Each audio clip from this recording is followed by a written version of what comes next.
We will all clean that off. Everybody back. Okay. Folks, let's come back together for our last two docketed items of the day. Just as chairman, I'd like to apologize. I'm sorry? Last time in the day. Two dockets. Okay. Well, it's one, but it's two dockets. Anyway, just want to apologize for keeping everybody here so long today. We've got, as you know, could tell, we had a long dockets, several dockets to cover. So I want to apologize for everybody having to stay so late. But we will try to move through these and hopefully won't be here too late tonight. Commissioners, before we lose anybody else on the commission, just want to remind you to keep your Burger King plans. The plans that we had for next month, so we won't have to remail those or send those back out. So just keep those with you, the Burger King plans that you have today. So, all right. Ms. Alvey, we've changed secretaries. We've been here so long. So if you'll read the last two docketed items, please. Sure. Docket PZ-17-029. Application has been filed by Stephen Edwards for approval of a zoning map amendment on approximately 11 acres. The property is located at the 7300 block of Highway 329, Crestwood. The zoning change is from R2 Residential District, C4 Commercial District, and CO1 Conservation District to R4 Residential District. Docket PZ-17-030. Application has been filed by Stephen Edwards for approval of a development plan on approximately 11 acres. The property is located at the 7300 block of Highway 329 in Crestwood. The proposed zoning is R4 Residential. All righty. Ms. Feeman? Mr. Chairman, I'm sorry? I have something I need to ask commissioners or your opinion on. Okay. I always look, and I know the commissioners always are asked to look to make sure there's anyone in the audience or anyone that could possibly testify that they may know, or could be a conflict or need to recuse themselves or whatever. But I do see there's someone in the audience that I don't have a personal relationship with, but they work for someone that I guess she's an employee that works for Mr. Robert Jones and Clay Jones, which is Jones Development. And I don't know if it's going to be an issue.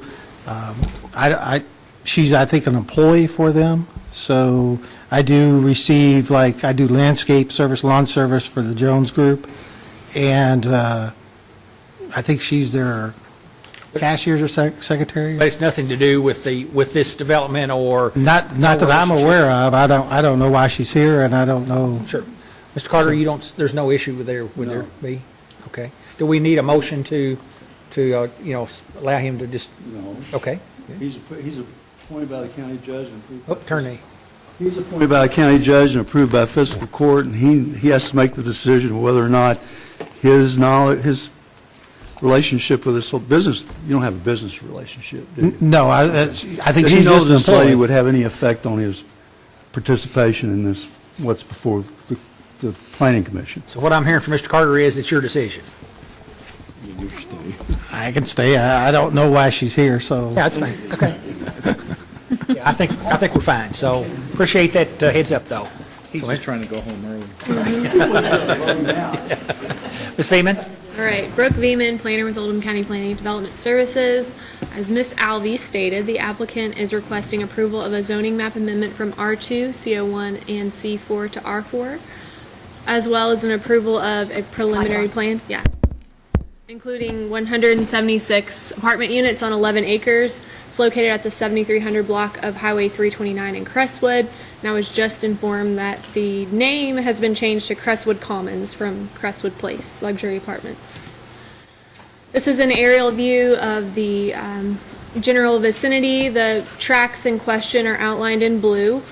You can see it's bounded by I-71 to the south and Glen Meadow subdivision to the north. The Apple Patch Park and Ride will be located to the west, and there's agricultural property to the east.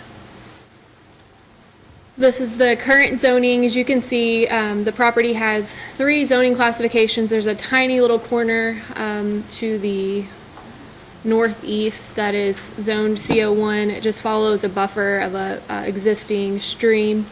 C4 is at the front of the property. That's approximately 1 acre, and then the remaining portion of the property is zoned R2. You can see the area has quite a few zoning classifications. There's industrial across the street, commercial and residential surrounding it as well. This is the future land use map that was adopted in 2014. It's a guide for development, basically a prediction of the future of Oldham County and their land uses. This particular property was predicted to remain as recreation or open space at the time. It is yet to be developed. It's been vacant. So that was the proposed, or the that's what the existing land use is, and that's what they predicted it to be.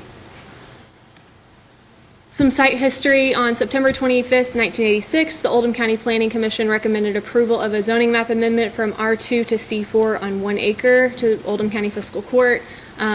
Fiscal Court subsequently approved that recommendation, and that is that 1 acre tract that you saw previously.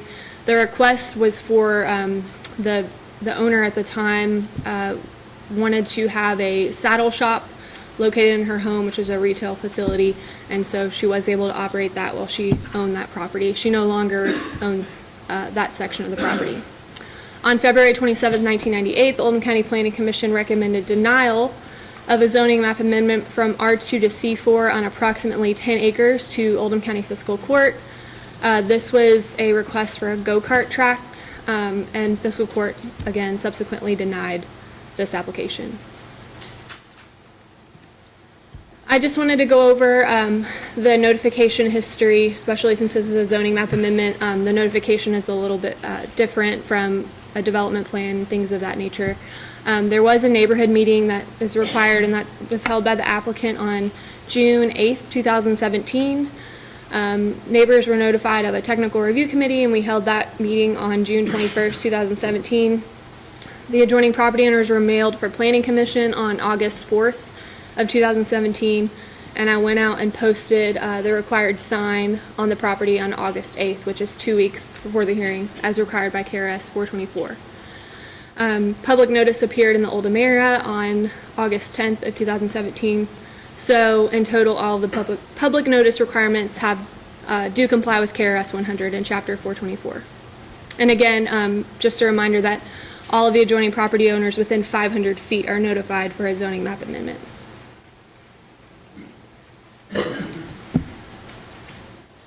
This is redundant, but the applicant's requesting a zoning map amendment from R2 on 10 acres and just a little portion of CO1 and C4 on 1 acre to R4 on approximately 11 acres.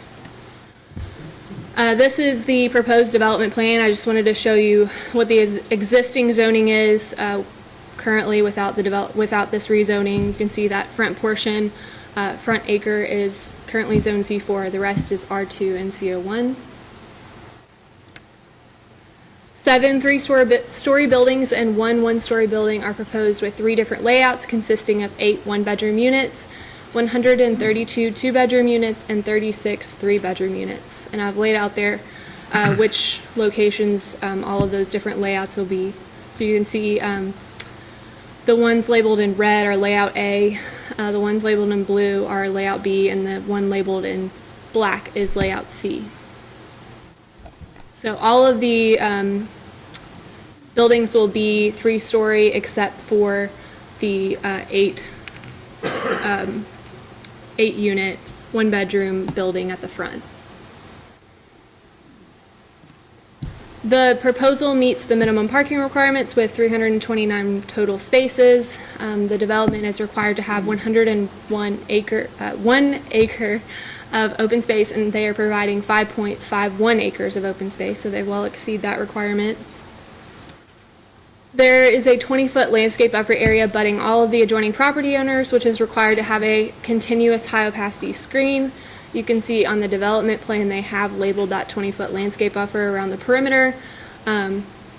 You may ask the applicant to clarify what they're going to retain as far as existing tree canopy and what they plan on installing related to fencing and things of that nature, but typically staff reviews those things at construction plan approval. The proposed lighting plan shows 0 foot candles at all property lines and does not exceed 2 foot candles on site, which is adequate considering the location and the residential properties that surround it. Paula will expand on this, but the traffic study does not indicate a need for turning lanes on Old Brownsboro Road or Highway 329. The applicant is proposing to contribute right-of-way to Old Brownsboro Road and realign the entrance of Old Brownsboro with Apple Patch Park and Ride across the street. So this is the proposed realignment. You can see it lines up with the proposed Apple Patch entrance. And they've widened the existing pavement. I think it's currently 14 feet in total, and they're widening each lane to be 12 feet wide. But you can ask the applicant to expand and give you a better explanation of that. This concept was approved by the Kentucky State Transportation Cabinet staff, and I'll let Scott comment on whether he's approved this or not. There was a geotechnical report commissioned by the applicant. It's dated August 14th. I did send you a copy of that report, but I just wanted to summarize page 5 that states the site is suitable for the proposed development, but the possible karst features identified will require additional attention during construction. And then there's a paragraph talking about stabilization and 2 methods that the applicant could use to help with the stabilization during construction. And that, of course, will be monitored by the county engineer. The proposed development meets all other zoning and subdivision regulations. So a few pictures. This is 7345 Highway 329. This is the 1 acre tract that is currently zone C4. And that's the house that had the saddle shop. This is just an east view. Again, I've put an aerial at the bottom of the screen to help orient you. This is a very large property. The yellow dot shows where I'm standing, and the red dot shows the view, so where I'm looking. And this is the northeast view. There's a separate drive off of this property. It's just a gravel drive, so I drove the truck up there and to the end, so that's where the yellow dot is, and I'm looking into the site that's zoned R2 currently. The north view looking towards the property line. You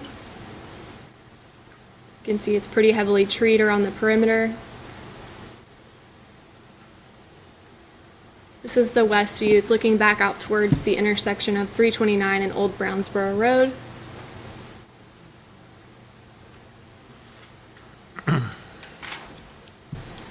This is the south view looking towards the highway, the I-71 entrance on 329. And this is the existing curb cut for 7345 Highway 329. And the north view looking into that intersection of Highway 329 and Brownsboro Alternate. This is looking east towards Glen Meadows, and again, just to orient yourself, check out the aerial on the bottom. You'll see him standing where I'm standing in the yellow dot, and the view where the red star is.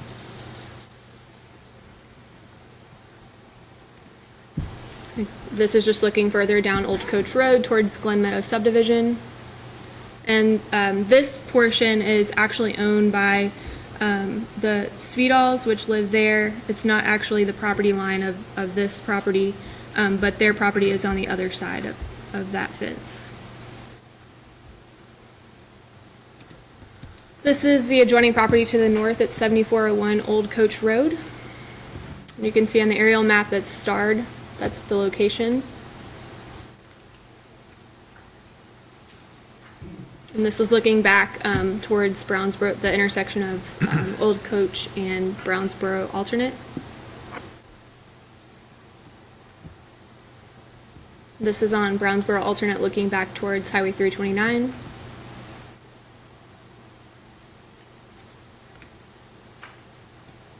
And again, I just wanted, I know this is kind of a difficult site to imagine if you're not out, even when you're out there. So I wanted to just paste an aerial with the proposed development plan on top. I know it's not perfectly aligned, but just to give you an idea of how it's going to be oriented on the site currently.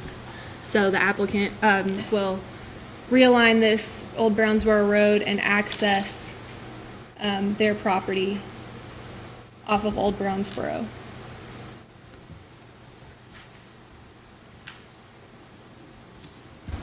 So in summary, there's two dockets you're reviewing today. The first one is a request for a zoning map amendment on 11 acres. You would recommend approval or denial to the city of Crestwood, as this tract has been annexed into the city. And docket PZ 1730, the applicant is requesting approval of a preliminary plan for the construction of 176 apartment units. That's all that I have. All right, thank you. And with that, let me call on, I guess, Ms. Wall, if you'd come up and make your presentation, and I'll call on Mr. Harris and Mr. Williams.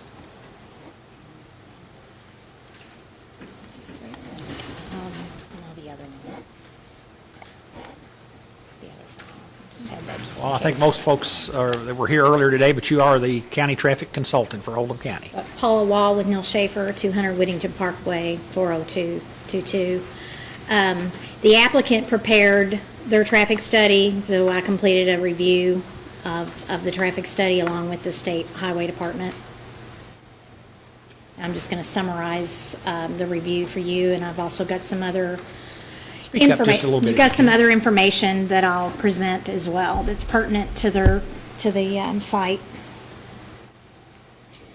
So again, per the regulations, the applicant prepared a study that was reviewed by myself and the Kentucky Transportation Cabinet.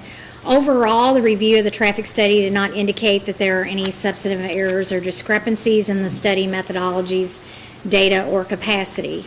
In summary, that's based upon the volume of the traffic generated, and this is quoting from their report. The Crestwood Apartments and the amount of the traffic forecasted for 2020 and 2030, there'll be minimal impact on the existing highway network.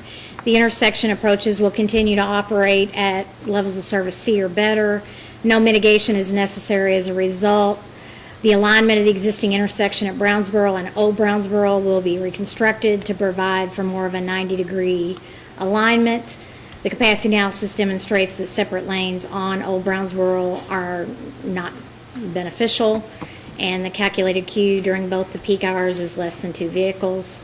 Old Brownsboro Road will be widened to 24 feet from Brownsboro Road to the entrance to the apartment complex. The improvements will enhance the safety of the intersection. In addition to the applicant's traffic data, we met with the neighborhood a couple weeks ago, and they had some additional questions about traffic, and I presented some additional information to them about daily traffic volumes. So I thought it would be pertinent to go ahead and put that on the record today. Also quoting from information from the traffic study, Kentucky 329 is maintained by the Highway Department and has an estimated average daily traffic of about 4,500 vehicles per day between 1694 and 71, and that was an estimate provided by the applicant's consultant based on a 2012 count. Old Brownsboro Road is a county-maintained road, and today its estimate is about 250 vehicles a day, which is a very low volume, but it's typical for kind of a rural, local road. When you look at the ITE trip generations for the daily volumes, for a total daily generation for this amount of apartments, it generates approximately 1,190 trips per day to the network. If you just want to look at that from a standpoint of percentages, it's about a 25% increase in traffic on 329, and it represents about a 476% on Old Brownsboro Road. Now that sounds like a crazy number because we're going from 250 vehicles to a little over 2,000 vehicles. That's a large increase based on which is what is typical for these types of generations. However, those values, those numbers are still within acceptable range for the type of roadway and classification that those roads are. Also, if you'll take a look at the aerial photography that we had up, this is basically the last large parcel that'll have direct access to that road. So we're most likely, unless there's some major changes, looking at the kind of the build out for old Brownsboro Road. Early on, the issue was access to the development and the old Brownsboro Road alignment, which we had asked the applicant to improve and redesign, which they did, and you have seen that represented on their development plan. We also subsequently requested them to look at some turning templates for trucks and buses accessing through that intersection. If you recall, we've had some other cases previously where we've looked at these type of templates. I'm going to present what the applicant, and they're kind of difficult to see. I hope you can follow this. This is an example of a semi-truck that would be accessing the apartment complex. Now, this would most likely represent the worst case in like the large moving van that would be accessing the site from 329. So the truck turning is the red tracking. If you can see the colors, I'm not sure. This would be entering through the site along Old Brownsboro, and to make the turn into the development, they will have to, the tracking demonstrates that they'll have to swing over and into the site. This would represent the same large semi-tractor coming out of the site, be coming from the entrance onto Old Brownsville Road, then would have to swing and possibly track, most likely track. This shows a truck then going north on 329. I'm not sure how many trucks would be doing that, but in order to make this turn that's proposed, looks like they may swing into the opposing traffic. This template represents a bus tracking, such as like a school bus. They are able to make the movement and stay within their lanes for the entering. And then this is the exiting, coming out.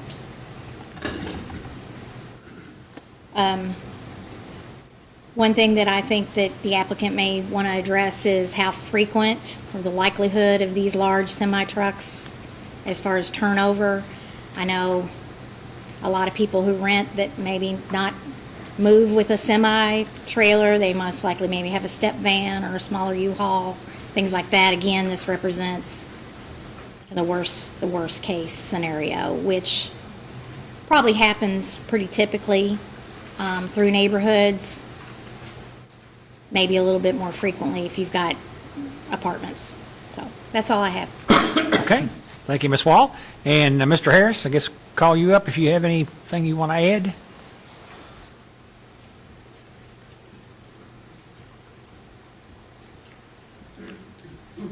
Ms. Albee just pointed out we have run out of the 20-minute time. Would it be okay if we just add 20 minutes, because that'll give us time for our questions for staff or whatever? So if we just common consent, we'll add 20 minutes. Okay.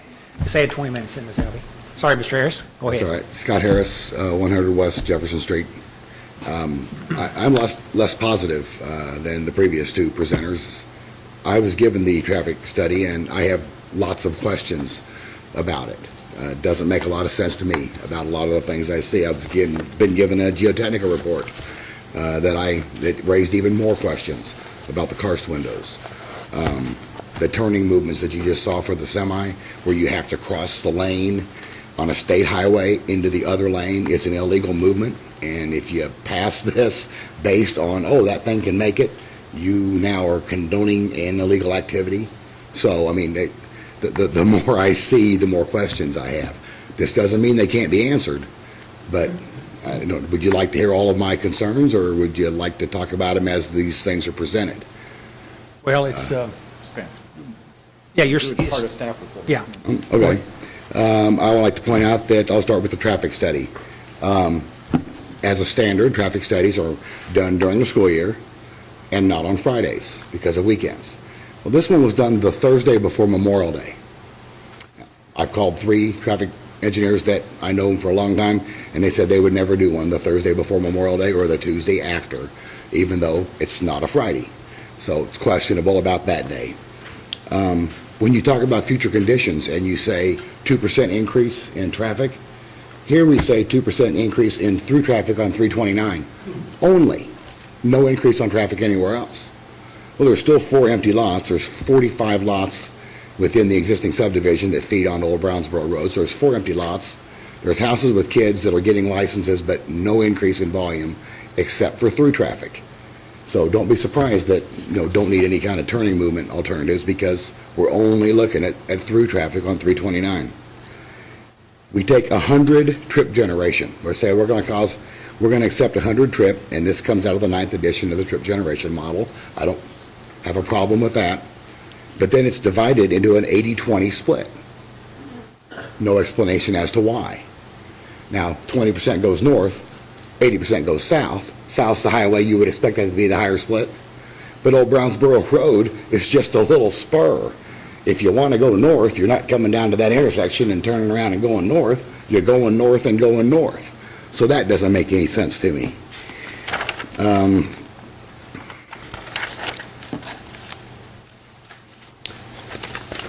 About the intersection. Section 5.3.5, street intersections of our Oldham County subdivision rule says that an intersection will be 90 degrees for 50 feet. It's about 1.5 feet, not 50 feet. Now, they're talking about subdivisions. We're talking about residential roads. We're talking about 225-mile-an-hour roads touching each other, not a road touching a highway. My general rule has always been 90 feet, 90 degrees. But we don't have either one. And that's the safety aspect that I would call into play. There's no explanation on how the peak hour was chosen. Did traffic counts, counted all these cars, recorded all these movements for an hour and a half, and then you pick the most contiguous hour of high volume. The time for the morning versus the time for the afternoon, or counting from the north and counting from the south, were always different. In other words, it wasn't always the highest time from both directions. In every instance, vehicles heading north away from the highway decided the count. When the vehicles coming south, which is where our turning movement is coming, where you're joining traffic, always had a higher count, but that number was never used in these calculations. No explanation as to why.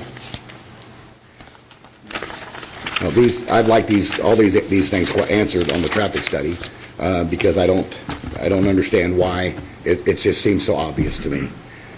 On the geotechnical report, I hope it's a typo. This says the site reconnaissance was done August 8th, 2012. That means this is over 5 years old.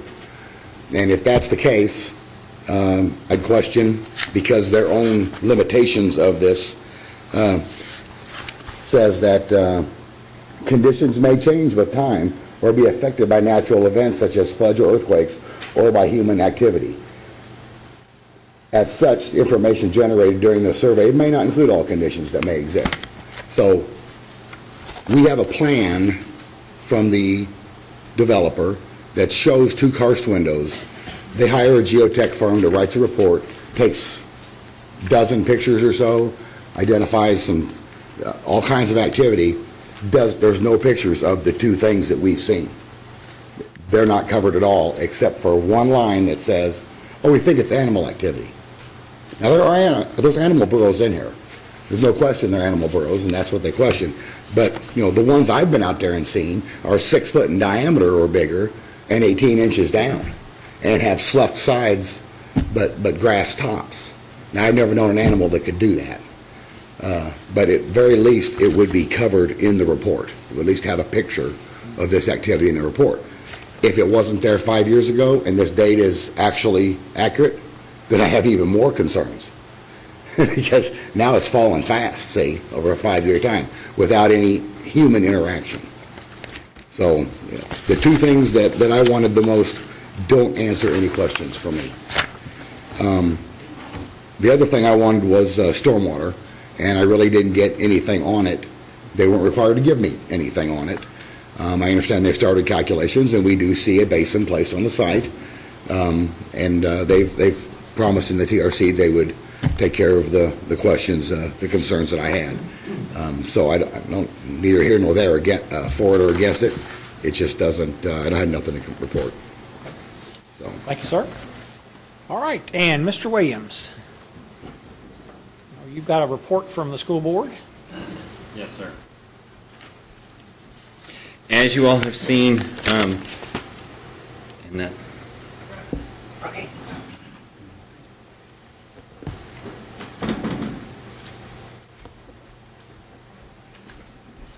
You're fine.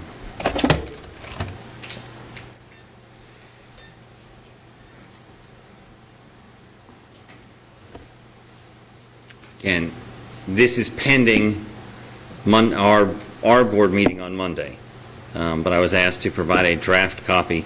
Normally, you all know that we meet a day ahead of you all, so usually I just bring it with me, but the alignment of the month didn't quite work out in everybody's favor.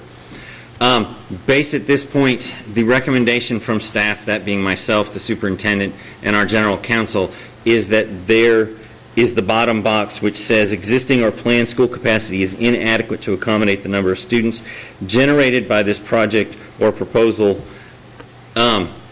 Basically, if you look at it, Kenwood right now, and now I will also preface this and I will share the new numbers with you. When I was asked to generate this is actually taken from the numbers from the last day of school last, like the 16-17 school year, not because we hadn't started school yet when these letters were created for our board. So that had, at that point, we had excess capacity or available capacity at Kenwood of 69 students. We were 23 students short at Oldham or at South Oldham Middle School and 279 students short at South Oldham High School. When I went back and looked at the numbers for day 4, which was yesterday for us, those numbers have changed to a point that Kenwood is now at 649 students, which would put them at 92.7% of capacity. South Middle added an additional 21 students to put it at 781, which puts it at 103.3% of capacity. And South High is now up to 340 students, which makes it 131.5% of capacity.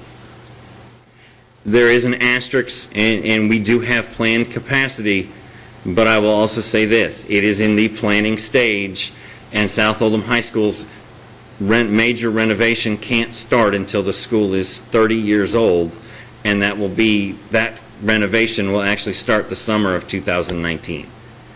So, and again, based on the policies that you all have and we have, until what the state calls a BG1, which don't ask me what it means because I will never remember, we don't add the capacity until that's approved by the KDE. And at this point, that's not been approved. I do know that at this point, Kentucky Department of Education is recommending that we build 18 classrooms to South Oldham High School. On that footprint, I don't know how, again, our architects will make that work, but I'm hoping that will happen, because basically what that will do for South Oldham High School is, at that point in time, add the capacity of 450 students, which would then hopefully bring it down to right at about 100% of capacity, depending on continued growth between now and 2019. In all of this, the superintendent asked me to look at how many students we get from apartments, which is actually higher than the .326 that we get from a standard building permit. And so I did my best to try and identify the predominance of apartments in Oldham County, and I think we did relatively, or I did relatively well. At this point, we estimate that there are 1,247 apartment units in Oldham County. From that, we get 526 students, or a ratio of 42.18. So, again, when you get to questions, I'll be more than happy to answer any other questions. I will also throw out that based on day four's numbers, projections for this year are sitting right now at 99.9% accurate.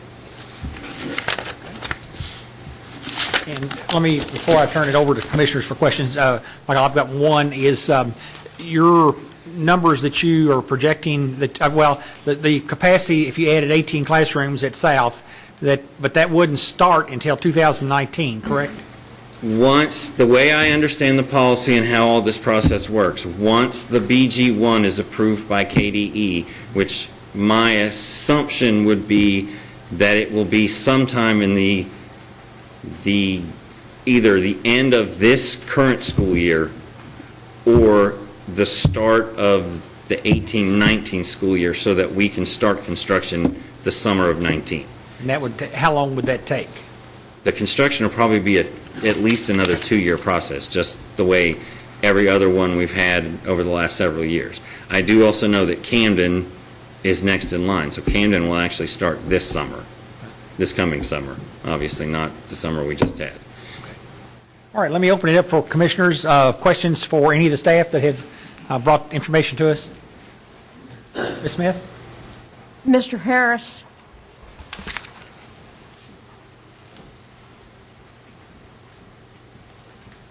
when you discussed your concerns with the traffic study, which traffic study were you using? The one that Ms. Wall did or the one Ms. Zimmerman did?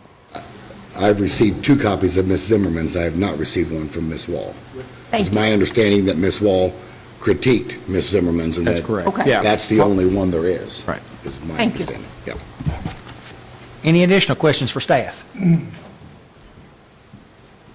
Okay, seeing, I'm sorry, Mr. Finney, you got your hand up? I just have maybe a procedural question. Being as it looks like the traffic study is suspect, being as it looks like the school is definitely over capacity to handle Careful this. about testifying, so. I'm just reading what's been understand. said here. Okay, Do we need to proceed? yes, Okay. yes, we'll go through, yes, we'll have the hearing, and then we can make a decision based on, these numbers and whatever the applicant's gonna present and whatever, but, we started the hearing, so we need to complete the hearing so we can get all the facts on the table.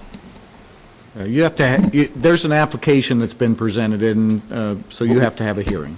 But we have received testimony, one of which is actually grounds for Well, not we've only approval. received testimony from staff. We haven't received any testimony yet from the applicant or from the folks that are here to test, that live in the area or whatever. So the hearing is not completed, and so we don't have all the facts. Okay, I guess thank is you. what I'm saying. Mhm.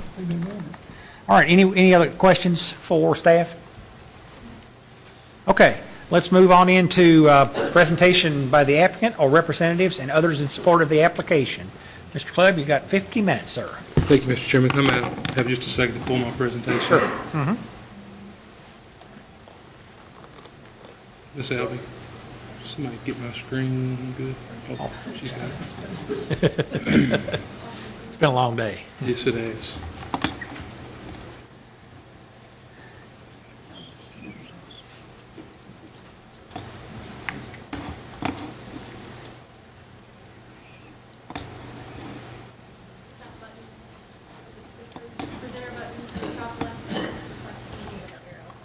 TV with an arrow. Right there.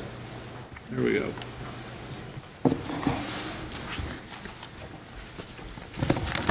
I was here for the Pledge of Allegiance this morning. So were we. I know. Mr. Chairman, council member, or planning commission members, thank you for being here this late to hear our application. I will try to be as brief but thorough as I can be. I do appreciate your time. I know you've been here a long time. My name is Josh Clubb. I'm an attorney with Bramlin Clubb at 206 North 2nd Street here in LaGrange, Kentucky, right across the street, and I'll be representing the applicant today, which is Stephen Edwards, who is seated over here to my left. We're here. Before we get started, could we get sworn in, folks sworn in that you want to testify?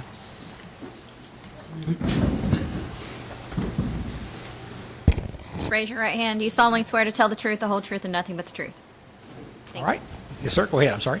Thank you. I'm here today to represent Stephen Edwards on an application for what we would propose to build there just north of I-71 off of exit 14 as Crestwood Commons, and that name is a rather new name, and I apologize, Ms. Feeman didn't have that for her presentation. We were Crestwood Luxury Apartments to begin with. Certainly this name should not, you shouldn't read into it that they're still not luxury apartments, as I'll go into in just a minute. If I can take just a brief minute to introduce our team here. The developers of this project are Mr. Stephen Edwards and Mr. Doug Hawk. They're both here on the front row today. We'll go into their background in just a second, but they're certainly here to answer questions. The owner of this property is the Lucinda Kokentite Living Trust. I believe Ms. Kokentite may have had some health issues and unfortunately was unable to be here tonight with us, but that is the property owner. Of course, I'm the attorney. The realtor on this matter is Patrick Pollard. Patrick is here with us tonight. We also have several engineers with us. We have Jim Engineering, that's Samantha Chardon. She's with us here to answer questions about the geotechnical report. We have Kerry McGann Consulting Engineers. We actually have Will Hagan and Lane Hartman who are here from Kerry McGann that can answer any questions about the development plan, the technicals on this project. Diane Zimmerman is a traffic engineer on this project. She is here as well to answer any questions. And then Morris Talbot with Advanced Engineering and Survey actually did some of the preliminary site work. He's not here tonight, but you will see one slide that was based off his survey.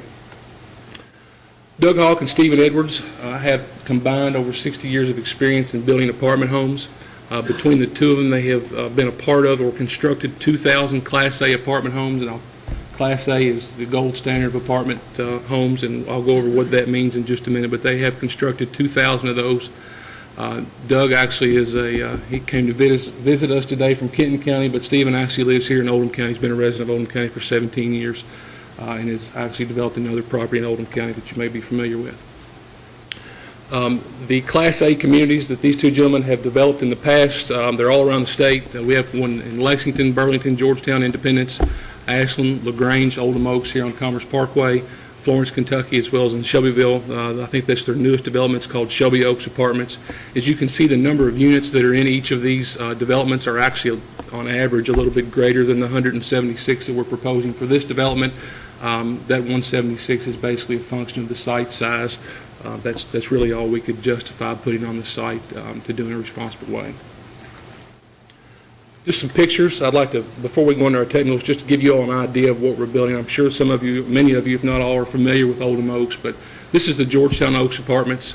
Just some outside pictures of the buildings, the clubhouses to your left, the grounds, the parking grounds, and the landscaping there that would be similar to the project we're proposing today.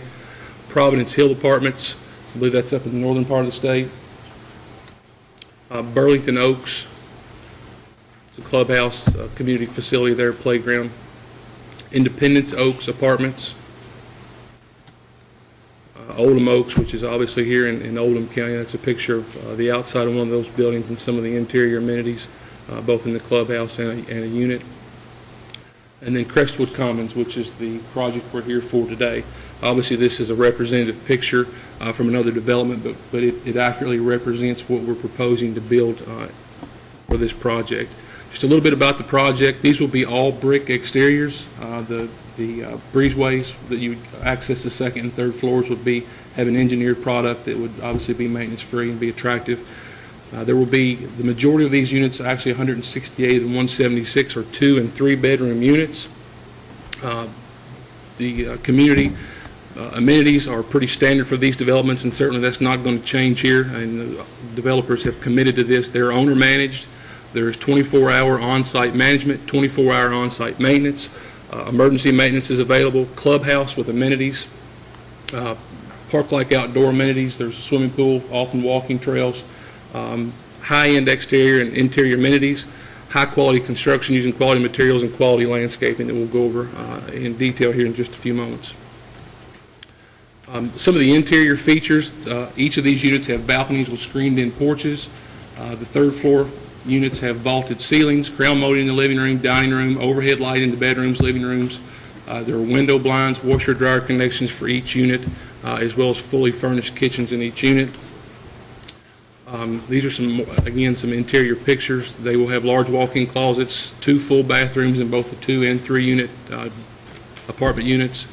All first floor units are handicap accessible, so obviously that's about a third of the total units that are being proposed here would be handicap accessible.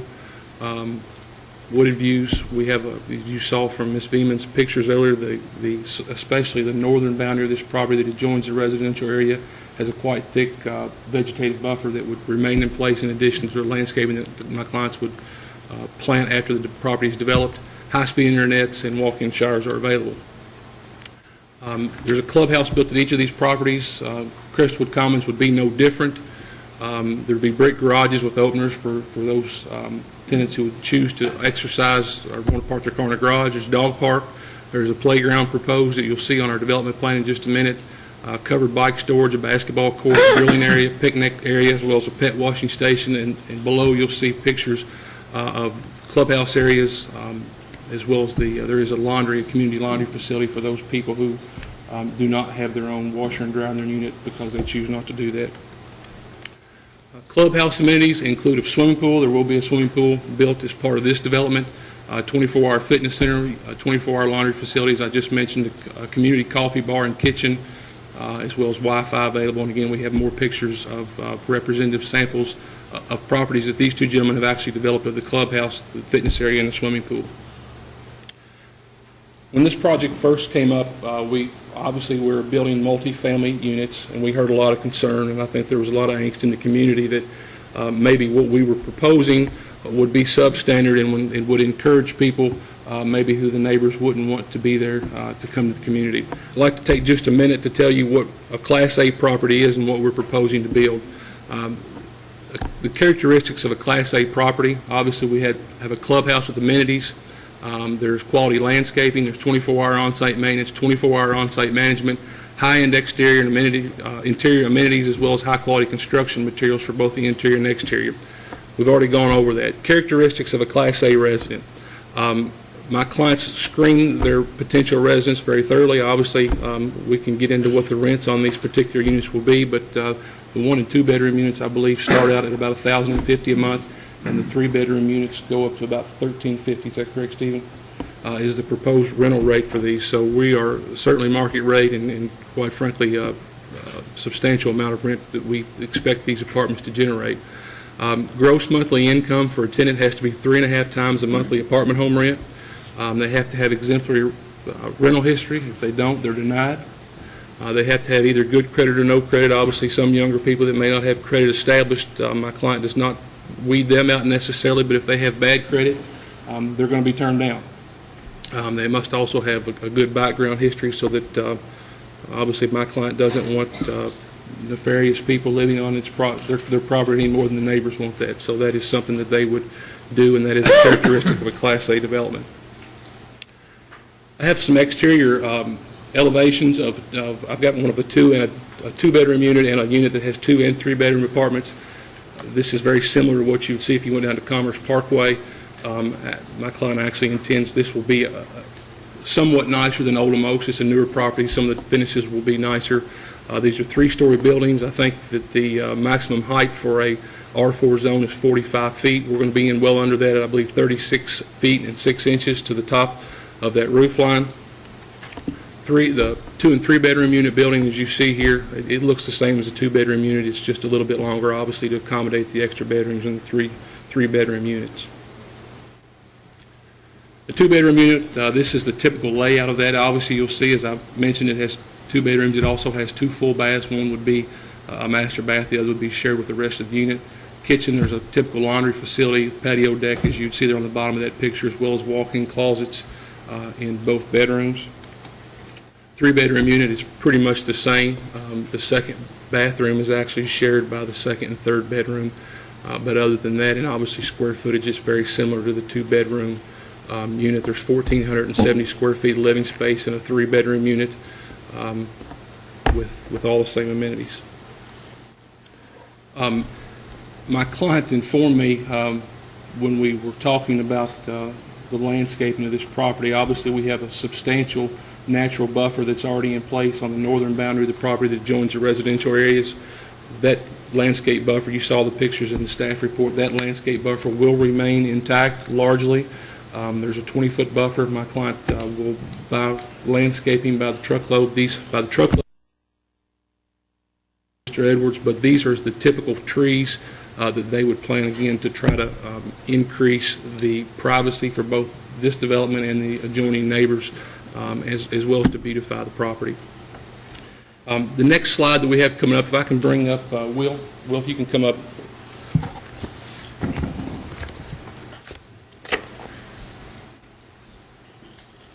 Well, can you state your name, Sure. Employment and address, please? Yeah, good evening, Mr. Chairman and the Commission. My name is Will Hagan with Kerry P. McGann Consulting Engineers. Our office location is at 506 Main Street, Shelbyville, Kentucky. Okay. Thank you, Will. This particular drawing, this is not a drawing that you created. Actually, this is a drawing that Morse Talbot with Advanced Engineering created, correct? That is correct. This is the base topo site boundary survey done by Mr. Talbot, and we designed off of this for our development plan for submittal. Okay, and if I can switch sides with you here, Mr. Talbot outlined actually the existing lot. Ms. Veman actually did a really good job of outlining that a minute ago, but we have a current 1 acre approximately lot located where I just drew that line on the southwestern boundary of this property, and that's currently zone C4, is that correct? Yes. And the balance of the property, except for a very small portion that's zoned CO1, which is not nearly as big as what I just drew, the rest of the property is currently zoned R2, is that correct? That is. And on this particular map, it's a little bit easier to see on the development plan, but Mr. Talbot actually mapped out the existing landscape buffer. Is that correct? Yeah, the canopy line would be shown on there, as you can see on the northern boundary. There's a squiggle line, for lack of a better term, that would follow that northern boundary and then go around. Why don't you draw on the screen? Oh, sure. I think you just see it there. Around the boundary. And then looks like there's some here within the property. Okay. But as far as the property line goes, and the boundary is actually above the lines to the north that you just drew with your finger, but that's the squiggly line you're referring to. Would be the correct? canopy line, yes. Okay. And you have a development plan. Actually, we'll go ahead and skip to that Sure. development plan. You have this development plan that you have submitted. It actually has the buildings laid out on this site. Is that correct? Yes. Can you tell the commission, especially on that northern boundary that adjoins the existing R2, the residential neighborhood, what are the setbacks on those buildings? I know it's hard to read from the overhead. Proposed for R4, the minimum rear, front, and side yard would be a 25-foot side yard, front yard, rear yard setback. On those locations, I think we're 40, 40, and 60 on the middle building there. And you can also still see the canopy line extending outside of the setback. So we're at least 15 feet greater than the required setback off that northern property line. And I guess where I was headed with that question is, will those setbacks allow for the retention of most of the natural vegetation that's already in place? Yes. Okay. Will, can you talk just a little bit about the setbacks for the rest of the property and the building placements? Sure. Really what you're looking at there is our 11-acre site, proposed R4 with the 25-foot setbacks on each property line. This site is proposing 7 3-story buildings, which will be 24 units of building, and then there would be one building, a 1-story building with 8 units there in the southwest corner with a clubhouse and also a pool. Our parking calculations totaled 309 parking spots. That was based on the unit count and also extra spots for the clubhouse and pool. From the regulations, those spots were added in as well. We overshoot that by 20 parking spots and provide 329 spots for the site. Our lot coverage on the 11-acre site is really a 50-50 split per se. There'll be approximately 5.5 acres of green space, open space on this site, and that's more than 5 times the required open space requirement there. As you can see in the upper right, or can't see in the upper right-hand corner, where we outline the site statistics, and I think a further slide here will get into that as well. Will, can you talk a little bit about fire protection? Sure. What provisions you made for that? Yeah, this site will have 6 hydrants provided, really kind of 2 in the front of the site, 2 in the middle of the site, and 2 at the rear of the site as you would loop around the parking lot there. We kept everything, I think, within 300 feet of another hydrant and should be able to provide maximum coverage for all units, as well as the buildings will be sprinkled, and there'll be fire vaults as needed based on them. And there is adequate capacity to serve those needs, correct? Yes. Can you tell us a little bit about the sanitary sewer and what provisions are being or have been made for that? Sure. We have sent in a capacity hold form, I guess. I don't know if that's the correct term, but term I'm going to use here with MSD, in which they calculate a daily flow rate. They check their system, and then they hold that capacity for your project.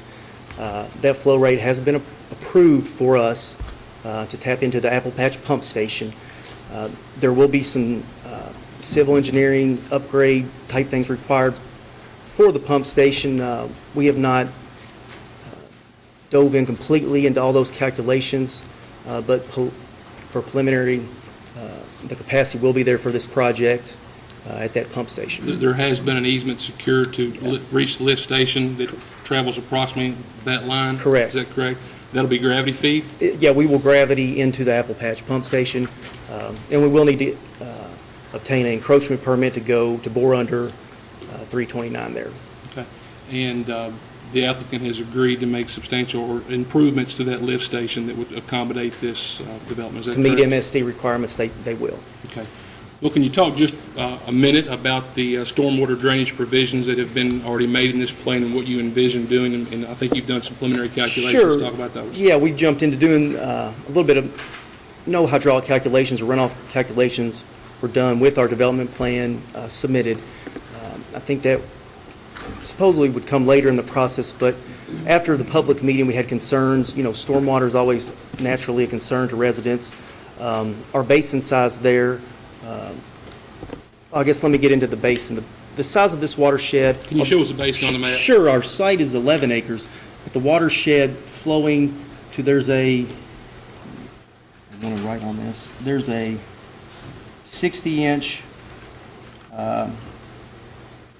box culvert going under the road right there. Our 11 acres would go to that, in addition to three acres, which would probably be kind of up in here on Mr. Jones's property to the south. And that's what you would be looking at watershed-wise, which would route through this site. A basin, per the Oldham ordinance signed in by the judge, it looked like last August, basins are sized on a 100-year storm. A 100-year storm on a 14-acre would come out to around 45 cubic feet a second.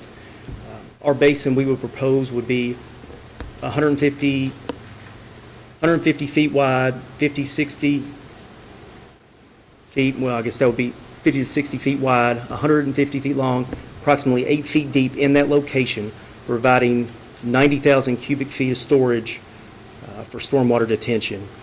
And after routing through outlet structure, we would be discharging at a rate approximately 60% the pre-developed rate upon completion of this project and through our storm structure.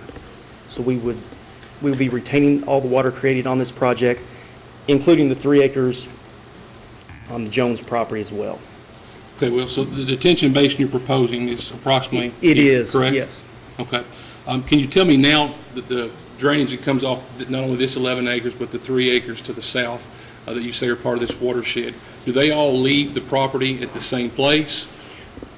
Currently, we would, in the industry, I would call this a sheet flow. The stormwater would currently sheet flow off of this site along the northern property line, ending up in that drainage swell in the neighbor's property, and then exit the road. You can mark that on the screen if you would. Sure. I'm new to the screen here.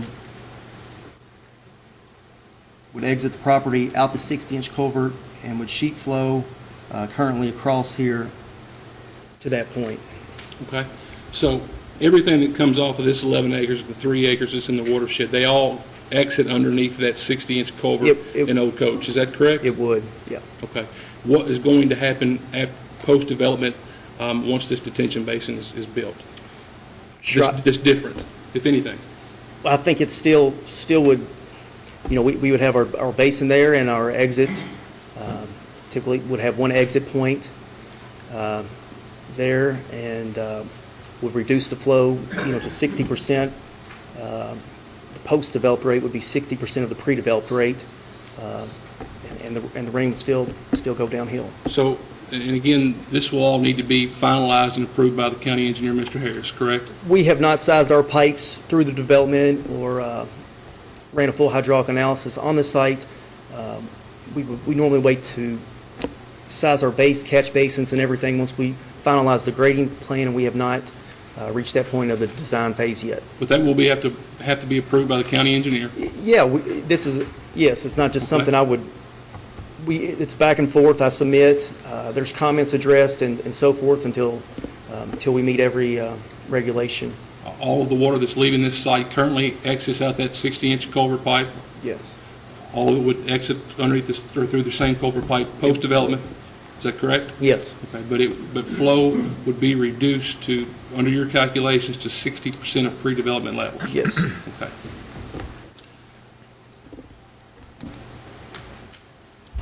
We have heard a lot of talk, and I'll probably bring Ms. Zimmerman up to talk about this just a little bit. But you have proposed highway improvements to this site. This is a depiction of those improvements. Can you talk about those for just a minute? Sure. At the public meeting, one of the big things, a lot of, it was really just interesting to be there listening, and people neighbors would leave this exit every day, and there was just a lot of, just not a lot of satisfaction with that, where Old Brownsboro comes on to 329. So we went ahead and proposed, which is shown on our development plan, and this is a blow up of that, where we are completely going to redo the intersection there. We'll be replacing and installing approximately 12,000 square feet of pavement. Is what it finally came out to there. And we've gone back and forth with this some and worked with KYTC. And as Mr. Harris mentioned earlier, our point of curvature, the Oldham County regulation did call for 50 feet, and we are 25 feet on that from the center line of... There again, mark on the screen, please. From Highway 329, the center line of 329, to the point of our curvature. I think on a new subdivision, or if we were platting lots, subdivision regulation type thing, they would want that ideally to be 50 feet. Where we had to deal with the existing road and tying into that, we actually came off 25 feet in this case before we started a 75-foot radius to taper back into Old Brownsboro Road. That's why there was a little bit of a difference between that and the subdivision regulation. But if you are a car there taking a left, heading south on Highway 329, you will have a full 90 degree view, and you'll have 600 feet of sight distance, in either direction, which would be... Is it more than adequate under it would be guidelines? It would be. All right. Well, what's the current pavement width from Highway 329 back to the proposed entrance for this development? We call it out as 17 feet on our plan. We would be widening that out to, I think it's be 12, 11, 11. So, 34 feet. I guess more than doubling the width before we have the entrance into the apartment complex and then taper back down. Okay. You've reviewed the traffic study that Ms. Zimmerman did, which was reviewed by Ms. Wall? We did, All yes. right. And neither Ms. Zimmerman nor Ms. Wall, who are the traffic engineers on this case, deemed any highway improvements necessary. Is that correct? That is what the report stated. Okay. What is the current angle approximately that Old Brownsboro Road connects with Highway 329? I think we had the skew at around an 18 degree skew into Highway 329. Okay, and what is that now? Well, it's kind of a trick question now. The skew for the approach road gets a little worse, as you see, because we put the radius in, and then you will be at a direct 90 when you enter the intersection. Mark that on the screen if you would. Sure. You'd be direct 90 before you roll in. So, if I'm just looking at that it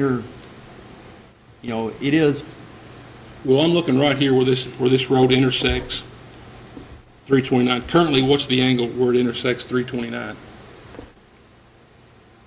An 18-degree skew. It's where Old Brownsboro would hit 329. We will be coming off that center line now at a 90-degree perpendicular for the 25 feet before we start our point curvature, and then. So we're going from 18 degrees to 90 degrees. We will be, yeah. Okay. And again, neither the traffic study or the review by Ms. Wall indicated that a right or left-hand turn lane was necessary. Is that correct? That is correct. The right turn was something the developer elected to add in to provide extra space. It would also allow stacking room for anybody wanting to make a left-hand turn, so that those making a right-hand turn could navigate, correct? Yes. And when you get into stacking, I mean, you could stack as many as you wanted to there on the left turn, I guess, but there would be room for 2 cars side by side to be stacked turning right, and 2 cars stacked to be turning left before you would taper into a single stacking lane. Okay. I'll probably come back to that in just a minute. If we can go down one more, and this is horrible. Sure. But Ms. Veman has already spoken about this. You've done a lighting plan for this particular site. Yes, sir. And are you within the tolerances and requirements of the Oldham County lighting plan? Yeah, based on our reading the Oldham County lighting plan, there are 0 foot candles around the perimeter of the property. The way they light this complex would be above each, entryway into the building. They would have a wall pack, full cutoff LED fixture, and all that. I guess I don't know if you can zoom in, but the foot candles would all be in front of the entries, lighting up the parking area. There would be no lighting hit the perimeter of the property or on the back side of the buildings, so to speak. All right. Thank you, Will. Yep. Diane, if you can come up for just a moment. You go back a screen. Please state your name and employment and address. Yes, Diane Zimmerman, 12803 High Meadows Pike, Prospect, Kentucky. That's the Oldham County side of Prospect. All right. Ms. Zimmerman, you have heard some concerns that Mr. Harris raised. If you could start from the beginning, talk about the study you did, your findings, your communication with Ms. Wall, the county's traffic engineer, and then if you need me to come back up, I made notes of Mr. Harris's concerns. Sure. We can go through those. Do you have any slides? I do not. That's all right. I just want to know what I'm... We have the envelope right next to you. I just wanted to talk through it. Okay, it's been a little bit since I've been here in front of you all. I want to start by saying I'm a licensed professional engineer in the state of Kentucky. I prepared over 400 traffic impact studies for 36 different jurisdictions. I was, as referenced in the previous case, your traffic engineer for a little over 10 years. I was contacted about preparing this traffic impact study towards late May and was anxious to try to get it in before school dismissed. So yes, we did make traffic counts on May the 26th. That was the last day of school for Oldham County schools, was why that date was selected. There would have been, otherwise we wouldn't be here today if we had to wait until this week to make the traffic count.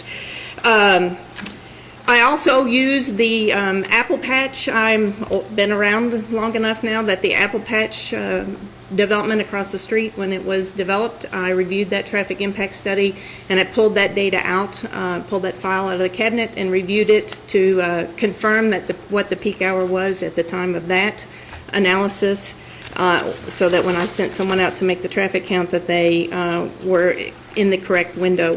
The peak hour on Kentucky 329 was 7:30 to 8:30 a.m. and the p.m. peak occurred between 4:15 and 5:15 p.m.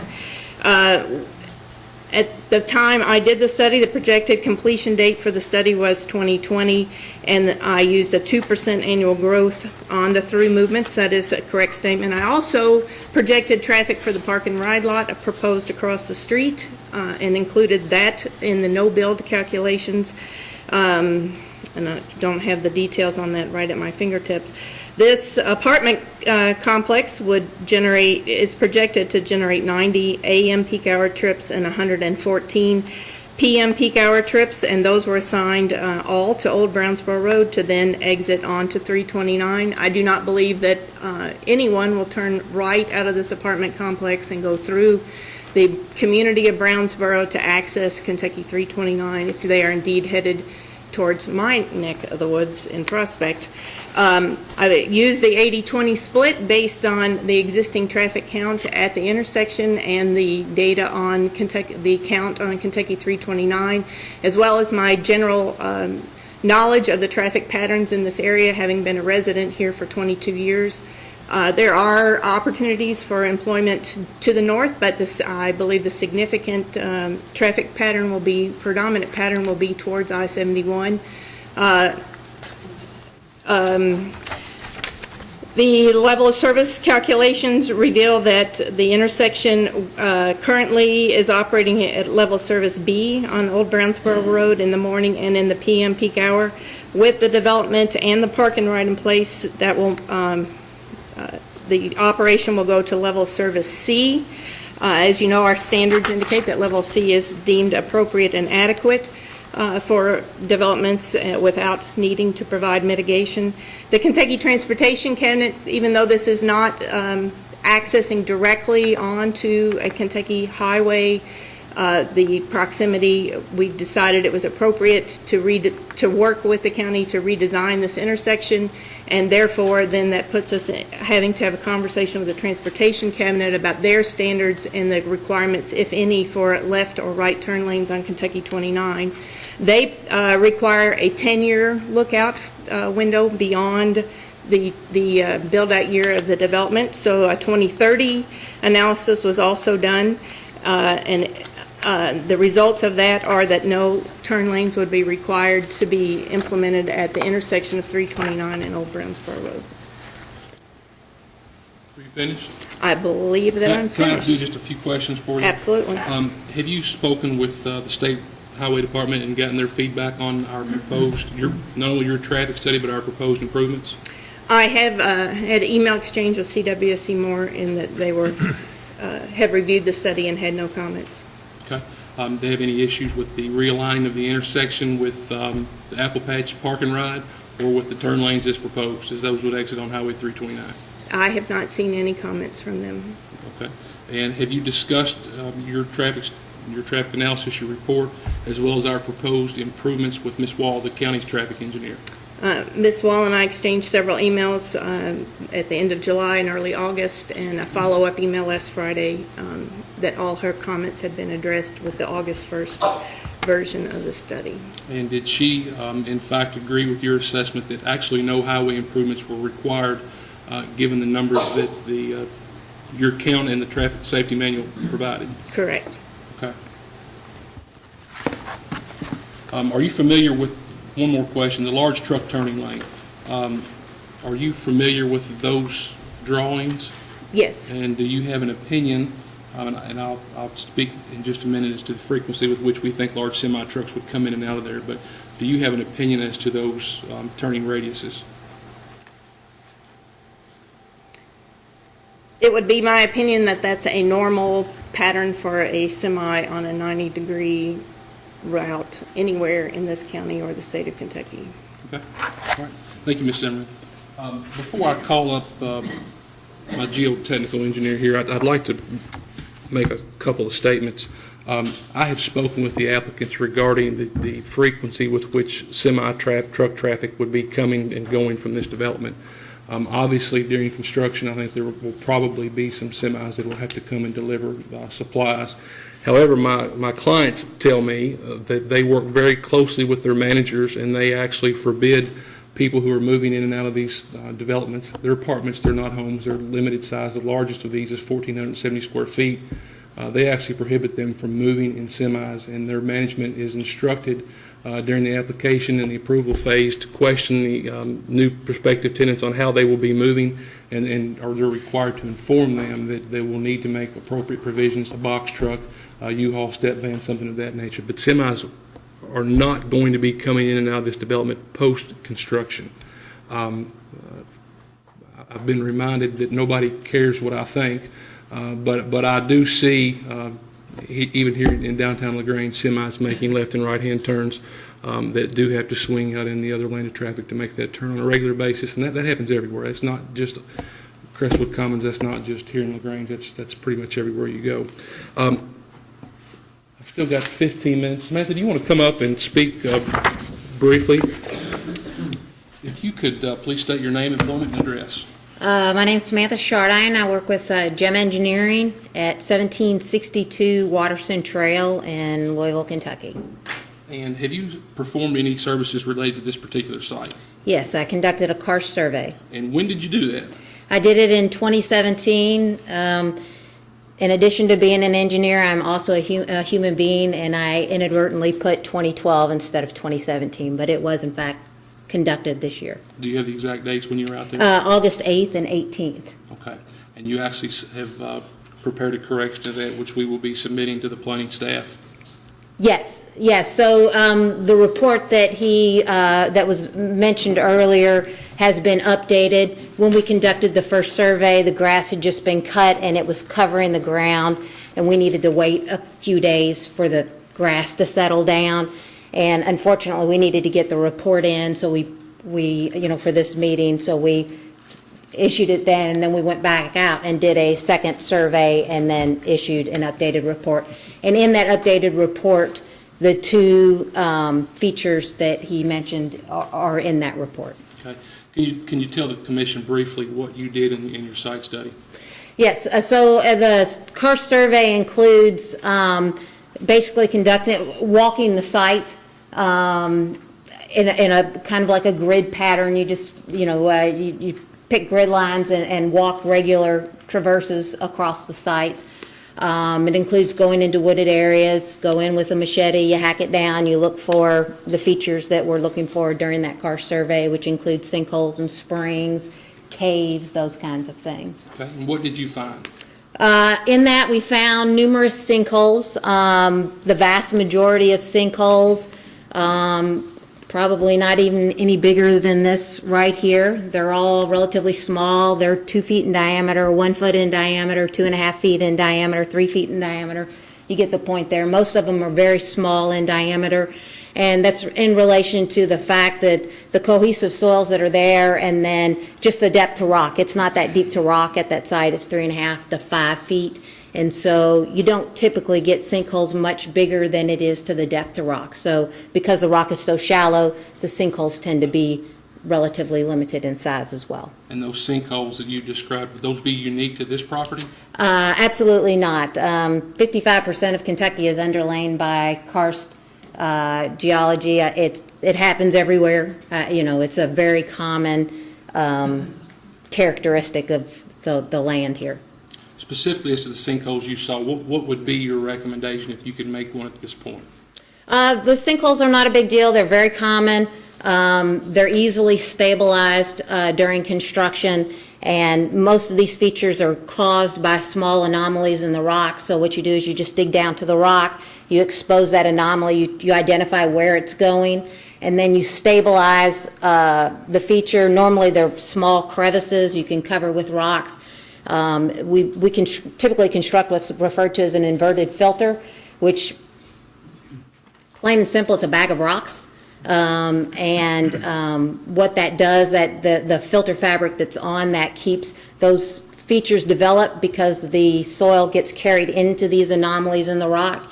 And what that fabric does is it keeps the soil there so that it doesn't continue to go into the feature. So you basically end up stabilizing it that way. Based on this site in your review, what would be your recommendations if you were to advise an applicant such as your client in this case proceeding forward through construction? So we would recommend that we're involved during construction, and we've worked with them on several projects, and they do keep us involved during the site work and during the fill operations. And that's basically what we ask, is so that we're out on the site during those operations so that we can make sure these features get identified, and if any other features get exposed later, that we're just there during that time period so that we can make sure that those features are addressed. Would your company make recommendations on what would need to be done to remediate those features? Yes, we and do. Make sure they're stabilized? Yes, we do. And in meeting with Mr. Hawk and Mr. What is your name? He's leaving today, Mr. Edwards. I know your name. In meeting with them, have they committed to hiring you and making that a binding element that you'd be involved throughout the remainder of this project through construction? They have. Okay. And finally, have you seen anything regarding this site in your review of the soil survey, the topographic maps, your site survey, that would lead you to believe that this project, as it's currently proposed, could not be built because of any geotechnical concerns? Absolutely not. Okay. Everything that you've seen you think can be addressed and would be addressed? Absolutely. All right. Thank you very much. Mr. Chairman, if I could address a couple of other things. Specifically, Mr. Williams stated, gave a letter for school capacity. If we could switch over to the overhead here. We have maybe worn out our welcome with Mr. Williams in this case. He's still here with us. He's saying no, but he's being generous. We realize that there is a capacity problem, particularly in this school district and quite frankly in several of the campuses as have been described to us across this county. It's our position that we can't say no to all development. Obviously, there's still building permits being issued all over the county, including in this school campus. But we've come up with a plan using a outside number of 40 units per year as the outside number that the county would like to see built per year. And this is a table. We're using some carryover, but we would propose that we would build absolutely no units. There would be no one occupying any of these structures if this were approved ultimately by the Crestwood City Commission until during the 2017-2018 school year. So we're adding absolutely no units in that year. If you carry those over for the 18-19 year, that would leave 80 units available. These buildings are built in, other than the one-bedroom units that Mr. Williams we have discussed, he can verify the school system would not assign any students coming from those one-bedroom units. So I have left those out of this calculation for full disclosure. This is something you start a building, you have to finish it. There are 24 units. We would propose to build 3 such buildings in the 18-19 school year, which would be a total of 72. We would still have a carryover of 8 based on the first year where we built none. In the 2019-2020 school year, we would propose building only 2 of these units. This is typically, again, a project we could build out in 2 years, but we realized we're trying to accommodate the school system, and we're trying to push these past the point when the South Oldham expansion project would have taken place. So our build-out would actually be in the 2020-2021 school year when we would build the last of the 48 units. Admittedly, we would be 8 over the 40-unit cap that I know you all would like to see. But hopefully by that year, if construction, as Mr. Williams stated, were to start in 2019, we've built in, we fill a buffer, and we would hope that by that point there would be adequate capacity if they do add 18 classrooms to South Oldham High School to accommodate these extra students. Mr. Chairman, I realize that you're being here late. There's one other thing that I would like to do. We need a copy of that. Yeah, a copy of your exhibit there. Thank you. As is customary, when I've appeared before you all, Mr. Chairman, I have brought a proposed motion for approval I'd like to pass out. I'll discuss that more in depth during my closing argument, but if I could leave a copy for everyone. Okay.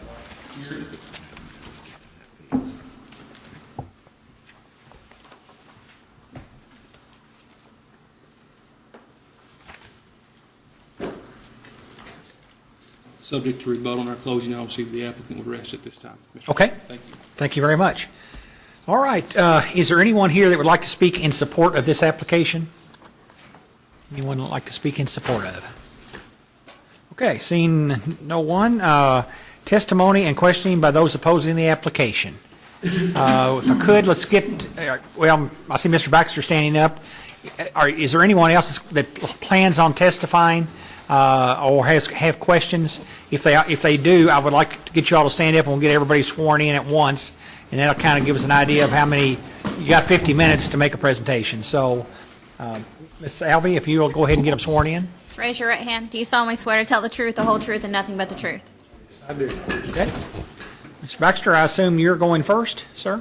Well, sort of, Mr. Okay. Chairman. Again, Barry Baxter. I've been here again all day as well with Mr. Clubb.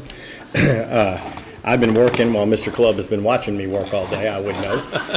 But in any event, my address is 117 West Main Street. I represent a number of the neighbors who have some concerns about this project. This is actually not Mr. Mountain's. I don't know who that is. The one that I gave you on the last thumb drive.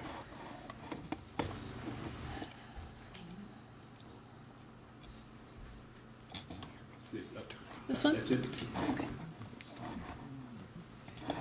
The first person that I would ask to come testify is Dr. Mountain. He is with the University of Louisville, and I'm going to let him come up and do his portion of our presentation. All right. Name and address, please, sir. My name is Keith Richard Mountain. I reside at 515 Warnock Street, Louisville, Kentucky. I'm employed by the University of Louisville. I have a PhD in geology and physical geology from Ohio State University.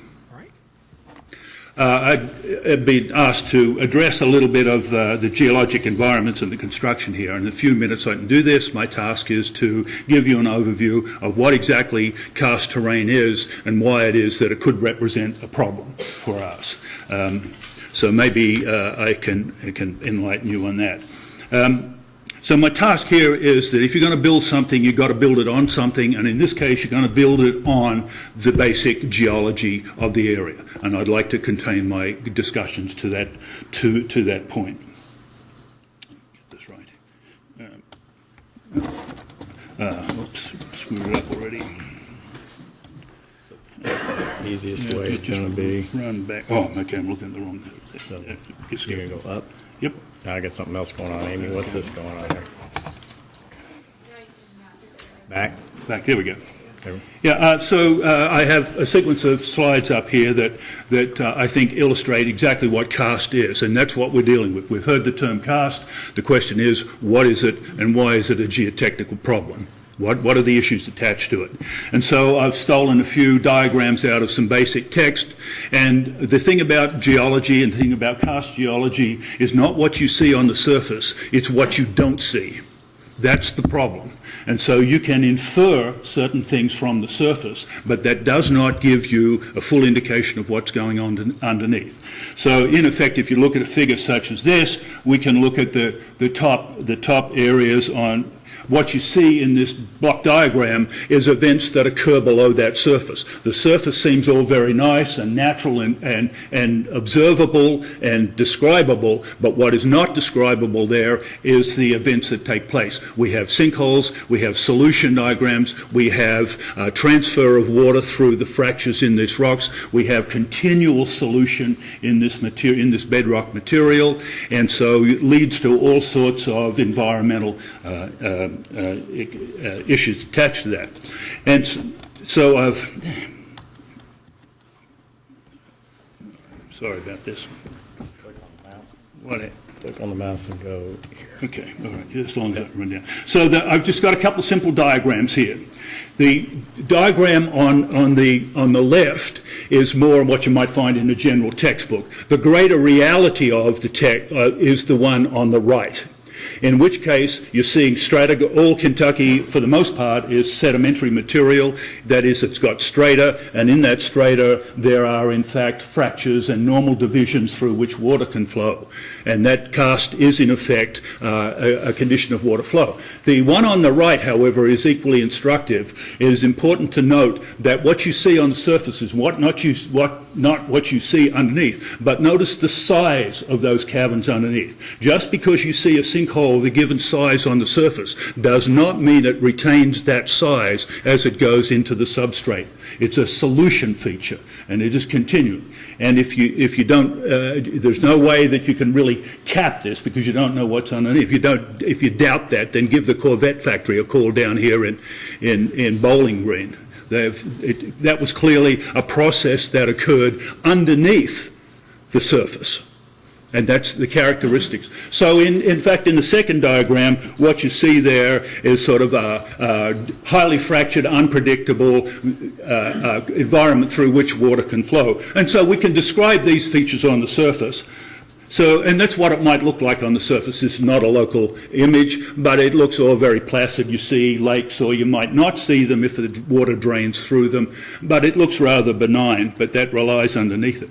So karst terrain itself is simply an evolve. It requires, through carbonate rocks that are rich in calcium and carbonate, which is mostly geology of Kentucky, and that through we have some type of acidic solution, mostly carbonic acid.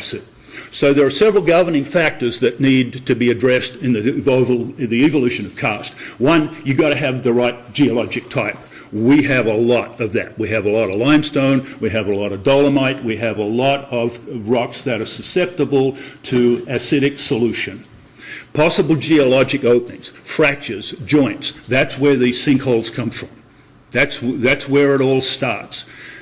Precipitation, got to have a water flow through it. We get about 45 to 47 inches of precipitation in Louisville, Kentucky. We get it on a year-round basis. We meet that requirement perfectly. We have the presence of carbonic acid. Just water falling through the atmosphere itself will pick up nitrogen in the atmosphere, which is on the order of 78% of the atmosphere itself. So as water comes out as rainfall, it already is a slightly acidic base, a slightly acidic acid, not to mention natural organic decomposition at the surface, of which you might get additional acids that now infiltrate and pass through this material, adding to the potential for solution. And of course you need a favourable topographic setting. And we do have a favourable topographic setting here, because as the geotech person showed, we have a slope, an inclination, we have drainage, and we have runoff. So there are issues attached to that. Carbonate rocks are soft rocks. They dissolve rather easily. For example, I've listed on a scale of hardness, the softest rock is talc, number 1. The hardest is up into diamonds, number 10. So it's easily solution. We also have the tech reports calcite and dolomite as the primary rocks. Dolomite is essentially a limestone that's magnesium rich. In other words, they're peas pretty much from the same pot. The geophysical attributes of a calcite are exactly pretty much the same as you'd find for a dolomite. So we don't need to discuss the division of those. Shale, however, is another common rock in the area. It is, however, somewhat impermeable, but it is, again, it is a relatively soft rock, and it has the properties, if you pick up a piece of shale, it's going to break, and it's fissile. It breaks into those long shards of rock. So it's not a very sturdy, geologically structural rock. Dr. Mountain, let me just, I hate to interrupt you, but we want to make sure that the other folks have time to testify, because 50 minutes total. Thank you very much. I'm going to, we have some other photographs here that I want to run through rather quickly. And so in this instance up in here, what you see is the study area right there. This area, just I'm slightly offset it there. And these are oblique aerial photographs, which I feel give us a better feeling for where this development is going to be. And here we go. And to demonstrate how it is that this rock material is important, we had the opportunity to look at the development for the bridge system down here on I-42 and the Gene Snyder. I want you to look at the area that is in blue there. We've blown it up. This is exposed bedrock. We had the opportunity to look at a brand new section cut away of limestone, of karst.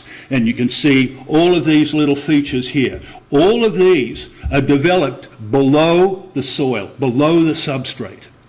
So they took place, and again, if you look here on the right side, on the left side, what you see is features that took place beyond the point of your observation.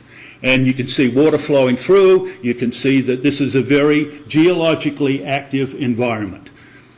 Our site, again, the proposed development site looking to the south. Note that you've got all this single-family occupancy in there.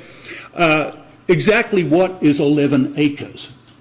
Well, I took this map, and then it's 1,300 feet on one boundary, on 900 feet on southern boundary. This hallway out here is about 100 feet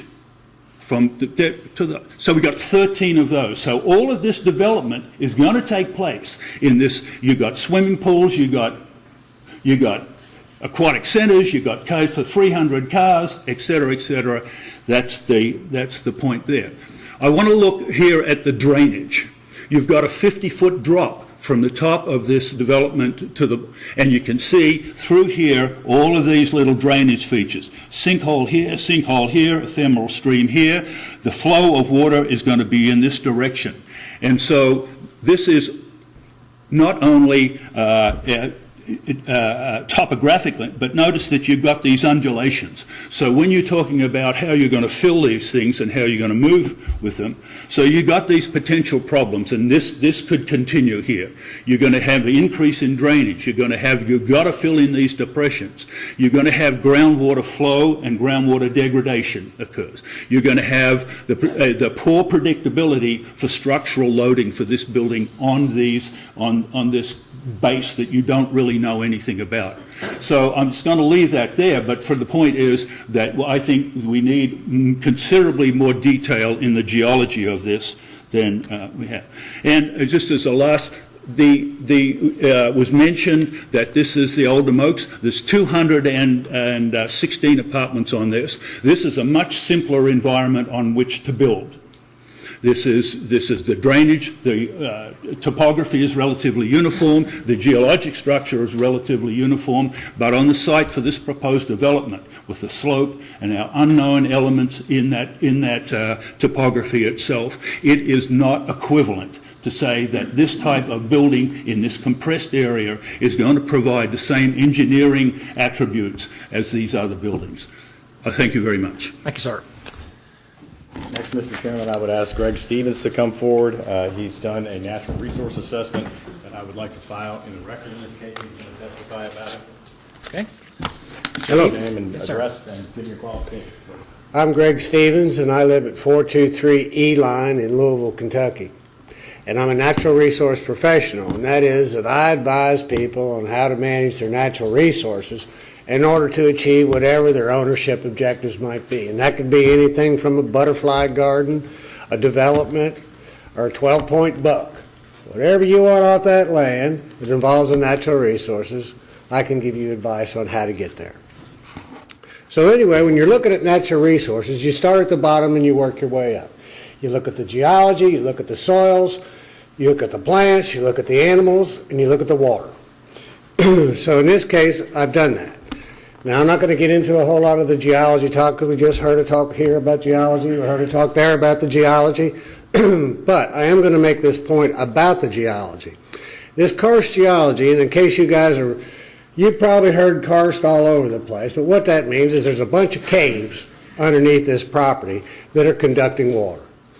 And that water's getting in through sinkholes, it's getting in through soil percolation, through the soil profile down to the bedrock, and it gets into the rock.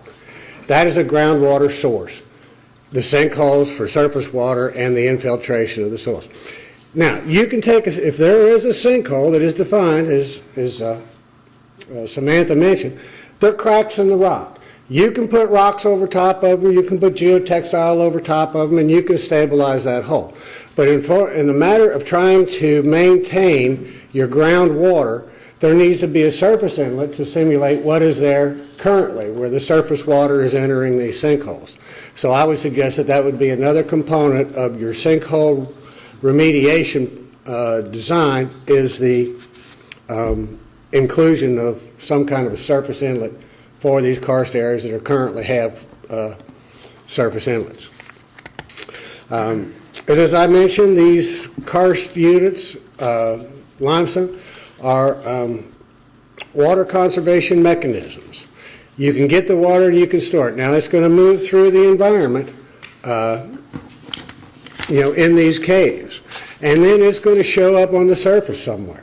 It's going to show up again. There's been 2 springs that are identified on this property. That's 2 places where groundwater is emerging. When I walked the stream a couple weeks ago, when there was it was dry, there was moist banks along the stream that's adjacent on the northern side and of the property. And those wet banks are concluded that they were groundwater recharge. That groundwater recharge is supplying moisture for the riparian vegetation that's living along those banks that depend on water during dry times through groundwater percolation, which is coming from the karst topography of this general area above them. The soils. It's enough about the rocks. The soils. The soils on this site are, well, there's three different kinds. There's elk silt loam, Beasley, two different series of Beasley, and the Caneyville Beasley. Now, the Caneyville Beasley is a complex. That's two soils with the same mapping unit. The lower unit is the Beasley, and the side slope is the Caneyville. On this site, it's my observation that the Caneyville is on the property that's going to be developed. The Caneyville, it's full of rocks. Now, it's all in trees right now, and my suggestion is they should stay in trees. Because you disturb them, it's going to be very hard to do anything with them to make them revegetatable. The other soils, the Beasley, which covers, what, about 10 acres on this site, is pretty clay in the subsoil. And not pretty, but real clay. And it has a very narrow range of moisture content when that soil can be worked without destroying the soil structure. The soil structure is the aggregation of soil particles to form larger soil particles, soil pedons. And they can be flat, they can be flaky, they can be crystalline, they can be blocky. But anyway, what they are is they're bigger pieces of soil particles that have cracks in them so that air and water can move through these soils, through the soil profile. Now, with a very narrow range of moisture content that you can work these soils without destroying the structure, if you work it outside those confines, you're going to destroy the soil structure. When you do that, you turn this stuff into dirt. And what it does when it gets wet, it's going to melt back together. It's not going to, and when it melts back together, it's run over by machinery, becomes very compacted, and the ability to act as a soil is gone. It's basically an impermeable surface that when it rains, the water's going to run off. Very little infiltration, very little percolation, again, cutting off the groundwater recharge, as well as increasing your surface flow through the compaction of these soils. And these soils have some moderate limitations for construction. Moderate limitation for shallow excavation, because these soils are only about 5 feet deep. Whether they have buildings or not, and roads and drives built on these soils have limitations, and they're due basically to the texture of the soil. The clay texture yields a very low soil strength, thank you, of these soils. So they don't have a whole lot of support capacity. You can put them in, you build a road on them, and because they have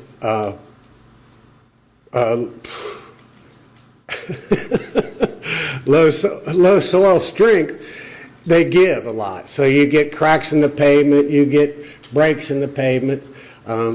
Now, these are limitations that can be overcome with proper design and engineering, but they are conditions that we should know about. The water. Stephen, I don't want to interrupt you here, but you've got about 30 minutes left, and we've got about 6 or 8 folks that wanted to testify, I think. So just want to. Okay. Well, let me conclude then. There's other issues with the water. There's issues with animals. This could have endangered bats on it. The Indiana bat, the northern long-eared bat could be living on this property. But the bottom line is that currently there is this property is a functioning part of the ecosystem in this general area. A development of this magnitude on this site is going to essentially take this 11 acres out of the functioning ecosystem of that site. And that includes geology, soils, plants, animals, and water. So, real quick, that's about what I had to say. So, thank you for the chance to talk to you guys. Thank you, sir. Appreciate it. Sue Massey, a horticulturist, is going to testify, and how do I get out of this thing? Hi, I'm Sue Massey. I'm the owner and president of Massey Nursery Sales and Consultation. I'd like to address the landscape plan that comes with the... Need your address, please. Address. Oh, I'm sorry, 7417 Dorsey Court, Crestwood, Kentucky. And I'd like to address the landscape plan that is coming with the, that is associated with the proposed buildings. All right. I am really happy to hear that they're going to try and retain a lot of the natural landscaping that's along the perimeter of the property. That pleases me greatly, because that's what's keeping a lot of the water that comes from that property, which is 50 feet above us, intact. The natural vegetation along the outcrop below the proposed site is a group of mature native species that thrive on damp and rocky soil. I went through there and took a little bit of a survey the other day. It contains several variety of maple. It has McClure, which is Osage orange, which is really a great tree. It's hard as nails and it's very difficult to kill. There's walnuts. There's sumac. There's eastern red cedar, which is also an indication of rock and shale, and there's cottonwood. And then we have our occasional spread around burning bush, which is on the Kentucky invasive list. So that's another one that it's there. We have to deal with it, but it also helps with the remediation of the runoff that we're going to talk about. The runoff that we'll get from that proposal of property up there is going to, those trees are going to help remediate a lot of the odor and the degrading volatile organic materials such as antifreeze and oil and gasoline and salt that they would have to put down in the winter. So that's all going to come downhill to us. These trees are really going to help remediate that somewhat. Also, we can talk about the heat island effect, and I'm sure you've heard plenty of that from Louisville, because they're working to replace 500,000 trees in the next couple of years because they have that heat island effect going on because of the loss of trees. We do have, luckily in this area, because the ash don't like that environment, we don't have a lot of ash. There's only one that's at the front of our subdivision, unfortunately. But the rest of it is, they're viable trees. So there's no reason to have them. But the heat island effect, when we lose that surface that's going to absorb a lot of that runoff, it's going to start to heat up. And what happens is you get the heat from the tall buildings, from the asphalt, from the rooftops, and then when you get the rainwater, what happens is the rainwater comes down and it's heated. So it's coming downstream and it's heating everything along its way. And then that ends up, when it gets into our streams, then it starts to work on the aquatic life. And that includes any of our stuff, that cattails down to toad frogs, whatever's in there is going to suffer all the way down from that. So there's what that is. I know that when they have a stamped blueprint and they have a generic landscape plan, you're going to see things like burning bush on there, and you're going to see things like green giant arps, which are not going to survive in that environment. You're going to see white pine, which can't tolerate water. You're going to see oak, which can't tolerate water. I think that covers pretty much everything that was on that list. So any of that is not going to work in that environment that we have there. The next thing I want to talk about is the erosion. We have a lot of erosion. Even with all the trees we have, we still have erosion. And I wanted you to see this picture too. This is the back part of Oldham Oaks, where they have planted a barrier tree barrier. And that is the quality that we're concerned about. We're talking about high-quality landscaping. I don't know about that. So that's another thing. We got a couple more slides, and then I'll be done.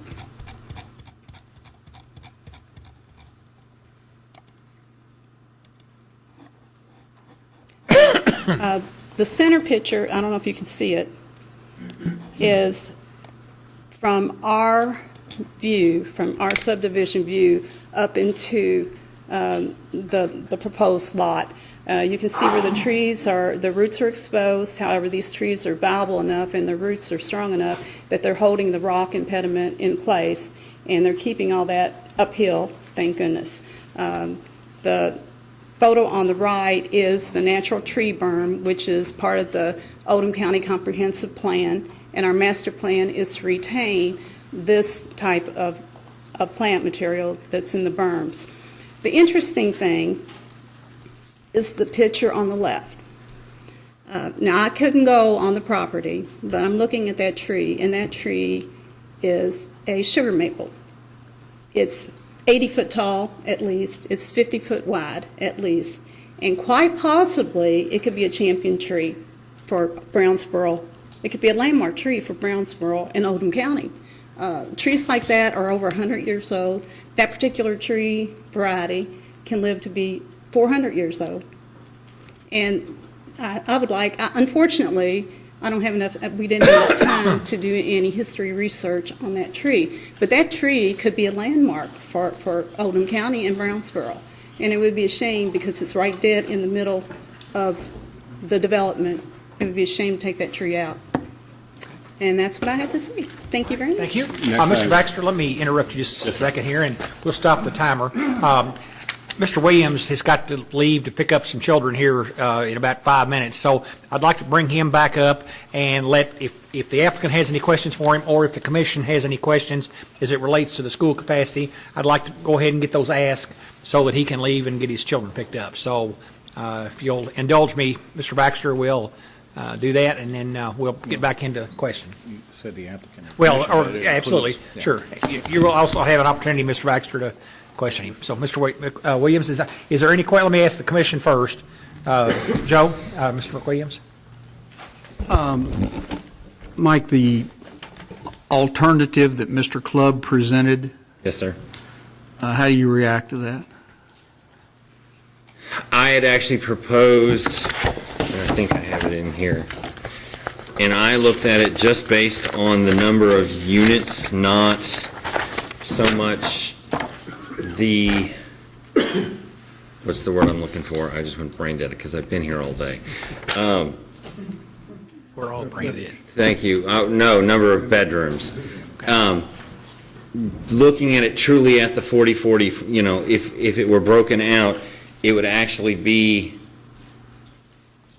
the bottom number because you would have to add the extra year to get the additional.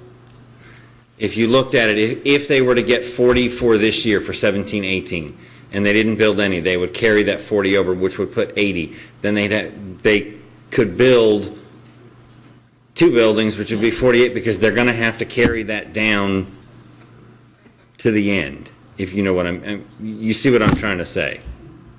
It's that, or you hang out and you wait and not build the 1-bedroom apartments for another year till they recoup the capacity. Again, you can argue both ways. In my brain, that's the way it made sense to me. At doing 48-40, doing 2 buildings at a time rather than the 3-2-2. But again, so I'm just here in an advisory capacity. So in your advisory capacity, what Mr. Clubb presented, you don't think is better than what? Is your mic on? No. Ms. Crawford, you're supposed to turn my mic on. I've been here too long. Mr. McWilliams. Yes, sir.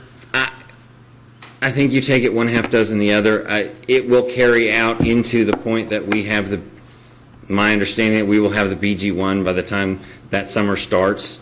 Okay, tit for tat. All right. Again, When's South Oldham's build supposed to be finished? If we start the summer of 19, that would be the 1920 school year. You would also have to include, for sure, the 2021 school year. So the start of the 21-22 school year would be when we should truly have all of that capacity available to us, even though it will be on the BG1 and we will have to accept that capacity whenever that's issued. Thank you. Okay. You're welcome. Any additional questions from commissioners? Mr. Douglas? I'm a little confused, but generally when we see the student ratio and the recommendation, if there's mitigating factors, generally you put those in there. Correct. Why didn't this I did not have these until after, at a certain point, and based on the review of the board, of staff at the board, that really isn't mitigation because you issue them 40 a year. That's not mitigation for us. That is, you get what would be a standard issue. There is no mitigation in that. So, in your opinion, is that acceptable? I can't answer for the board, Mr. Horton, or I mean, Mr. Douglas. Okay. That was the answer I was looking for, because the board hasn't made that decision. Correct. Any further questions from commissioners? Okay, seeing none, Mr. Clubb, do you have anything that you would like to ask him? Just a couple. Ms. Sally, if I have that exhibit back, please, thank you. Mr. Williams, if I could please swap my exhibit out for you. Go ahead. And I know you've seen that. We've talked. You and I talked about that, yes, this morning.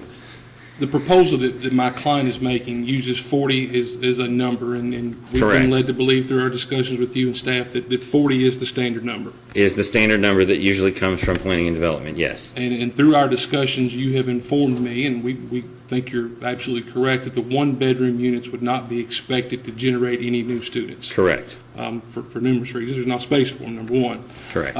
So, based on those numbers, if we use 40 as our baseline, which is the standard number that would typically be allowed, the proposal that we have made would keep us, if you use the 2017-2018 year carryover when we build them, would keep us at the 40 balance all the way through and up to the very last year. Correct. 2020-2021 school year, in which year we would only be 8 over.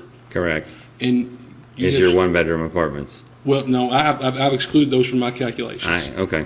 So this is based on 168. I've taken the other 8 out. Okay. So we would be over by 8 units in that very last year. Okay. Do you agree? Yes. Okay. And the 2019 school year is when you would expect that the South Oldham High School renovation or construction expansion would begin. So correct. Hopefully, based on your projections, the 2020, that when we go over our 8, we would be in a year that school renovation or that school expansion would actually be opening. Yes, I believe. And again, I'm making my understanding from our standard construction is it's usually a 2-year build. Okay. So for us to do the renovations, if we started the summer of 19, that would be the start of the 1920 school year. We would build for the 1920 school year, the 2021 school year, and hopefully have the addition to South opened at the start of the 21-22 school year. So yes, in essence, the year you go over 8 would be the year that we eventually come online with the new classrooms. Real quickly, we also discussed a couple of other issues. South Oldham High School is the main driver of your overcapacity issue. Agreed? At this point, yes. And there are, even though the full enrollment shows up on your student capacity form, there are students, I understand, that leave during the day to go to various centers, the Arvin Center being Correct. one of those. Correct. Can you give the commission any idea of what number of students actually leave during the day to go to other places? That I do not know, Okay. not without running a report in our system. I do know approximately that the reason we built the addition to the Arvin Center was to expand the technology center that we have there, so that will draw more students away from their high school at any given point during the day. Okay. Okay. That's the only question I have, Mr. Okay. Mr. Baxter, you have anything? Okay. Mr. Williams, I guess that... Thank you. I'm sorry, Mr. Horton. All right, make it quick, sir. I think your mic's not on. My question. Yeah. I don't know if my question would be appropriate, but I'm thinking about it, because if he leaves, if I have a question, he won't be here to answer it or even to communicate with Amy the can other. call me, she's got my cell phone number. So can I ask a question of the applicant that is directly connected with Mr. Williams here? Okay. Okay. Okay. Council says yes. Okay. Mr. Clubb there, how many people are allowed to live in a one-bedroom apartment? Steve? Two people? Two people. Two people. Okay. Thank you, Mr. Chairman. Thank you. Williams, thank you, sir. Thank you. And like I said, seriously, if there is a question, Amy can call me. She has Okay. my phone number. Thank you. All right, let's get back to our discussion or presentation from the Mr. Baxter. So we'll start the timer again. Yes, ma'am? Christine Svedal. Would you spell your last name, please? Svidal. Okay, thank you. I am at 7401 Old Coach Road, which borders this in here. A good, I have a mechanical engineering degree from MIT, which included geology course and undergraduate research of contaminated groundwater. I have master's study in civil and environmental engineering through Auburn University, including hydrogeology and surface water channel design. I've worked as an environmental engineer for both Westinghouse and John Deere companies, where this included Clean Water Act compliance. I have lived at this property for 4 years. I do almost daily walks with my elderly dog, exploring the backside, the woods, and Jerry and my neighbor's property over here. So I'm out a lot, and I want to explain why I submitted concerns that I did before the TRC. I have seen karst windows noted on their conceptual plan, which I don't have on hand. There's 2 that were on the plan. I have seen these. I know their geotech did not see these. At the first go around, Scott Harris has seen it with grasses this high. The land over there I heard being bush hogged on August 4th, which was 4 days before their initial geotech site visit. I've seen multiple karst indications on our land and on surrounding Old Coach Road and Brownsboro Alt. I've seen springs, open holes, swallow holes where the creek disappears. This all indicates underground rivers and caves.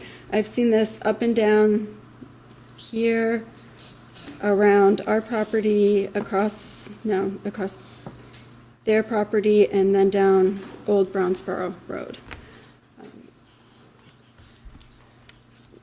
I've seen high water levels and flooding on Brownsboro Alt that are a result of runoff that is not coming off this property. It's runoff that's coming from Glen Meadows and from Glen Arm Road, because that all drains down here as well. I've seen very small amounts of water actually streaming off this lot. We do have pictures at one point, but the water's held in the land like a big sponge, and unknown water quantities are conveyed through karst conduits, which you've seen, that go down, and we don't know where that comes out. This plan will disturb virtually all 11 acres. This is all sloped down. The whole thing slopes and drains this way. So all water falling in this area will drain as surface water after development. And that's very different than current conditions. And where will this go? The developer stated that all the water flows under and through off the site about here, or about in here, and goes under the road. And I question that, having lived there and seen. So I had submitted concerns to TRC that I don't feel have been answered. First, the project is proposed on an 11-acre lot that all slopes toward our property boundary. My concerns, there is a detention basin on the plan. This doesn't show how stormwater from the whole lot will be collected. It indicates there's sheet flow, which is going to the north, but this isn't collecting it into that detention basin. The basin size was not determined until I heard a few numbers today, but I've not seen anything else on that. The sinkhole that it is located right next to has not been considered. The developer indicated there would be an outlet from the basin into a creek. Where this is located, what creek he's referring to, and how the water will be conveyed from that detention basin into any part of this ephemeral stream, that's not been addressed. That's not been answered. So this proposed development is not suitable for this location. Suitable development would be single-family housing where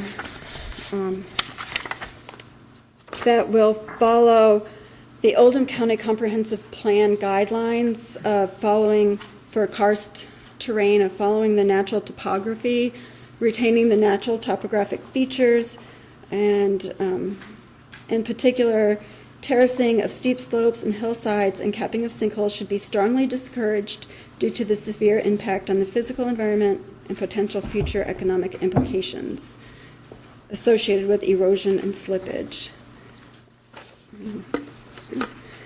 And the single suitable development would ensure that downstream water runoff quantity and quality are not compromised. Let's make sure we don't create problems that will require more resources to correct in the future. Let's develop this area wisely. Thank you, ma'am. Mr. Chairman, I got a PowerPoint presentation, and when this thing started, it was 120 slides. I got them down to 66, and I've got 17 minutes and 20 seconds to try to get through it. That's just an introductory slide. This is talking about their neighborhood meeting that happened. It was scheduled. They got a notice of about June the 3rd. They managed to get 64 property owners there. Obviously, those 64 property owners were not very happy about it, and they were all in opposition.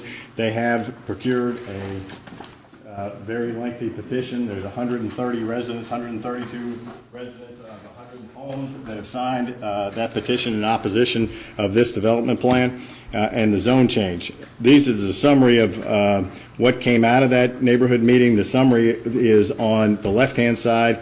Those are things that were contained in a letter that Mr. Clubb sent responsive to the neighbors' concerns, and these are the areas of the comprehensive plan and the Brownsboro master plan that they do not feel were adequately addressed.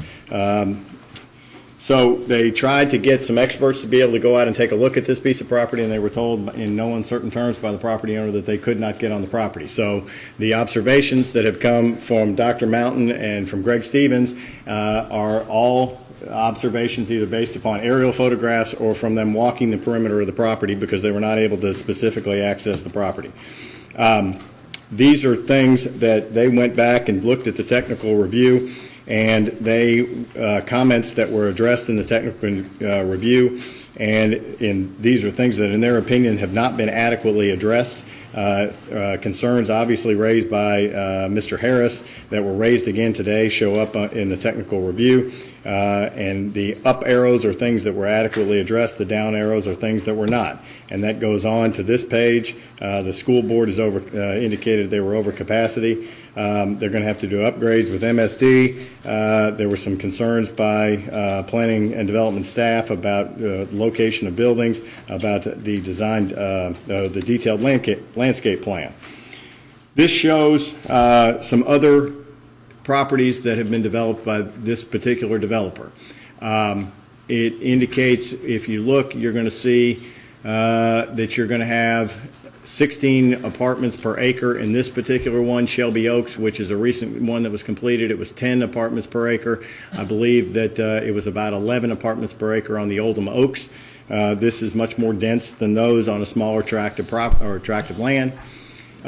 They showed you this picture to give you an idea about what the landscaping looks like at Oldham Oaks. Here's more. issues that they have with the dead trees that were planted on that piece of property that are not consistent and not appropriate for this area. This is some erosion that has developed on the Oldham Oaks property and some other concerns that were raised by maintenance of that particular property.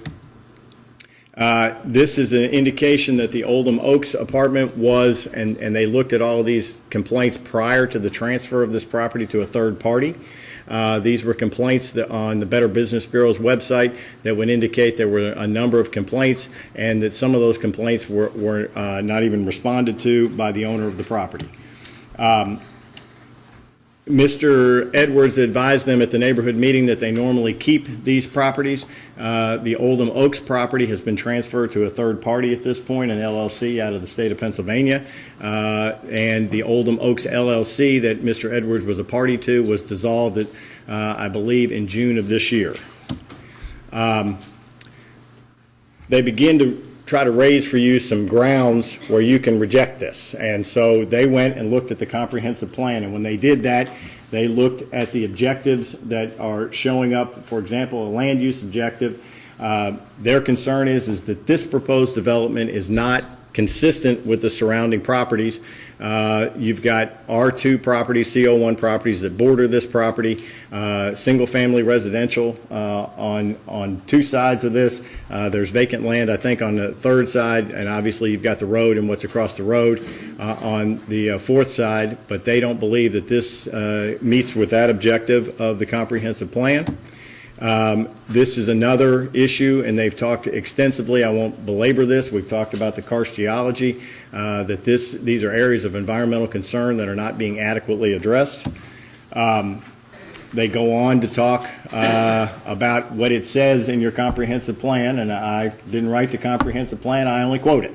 Acceptable use of the land with environmental concerns per the plan is leasing the land on a long-term basis to a nearby farmer, or selling the open space with development restrictions to a farmer, nursery operation, or other agricultural use.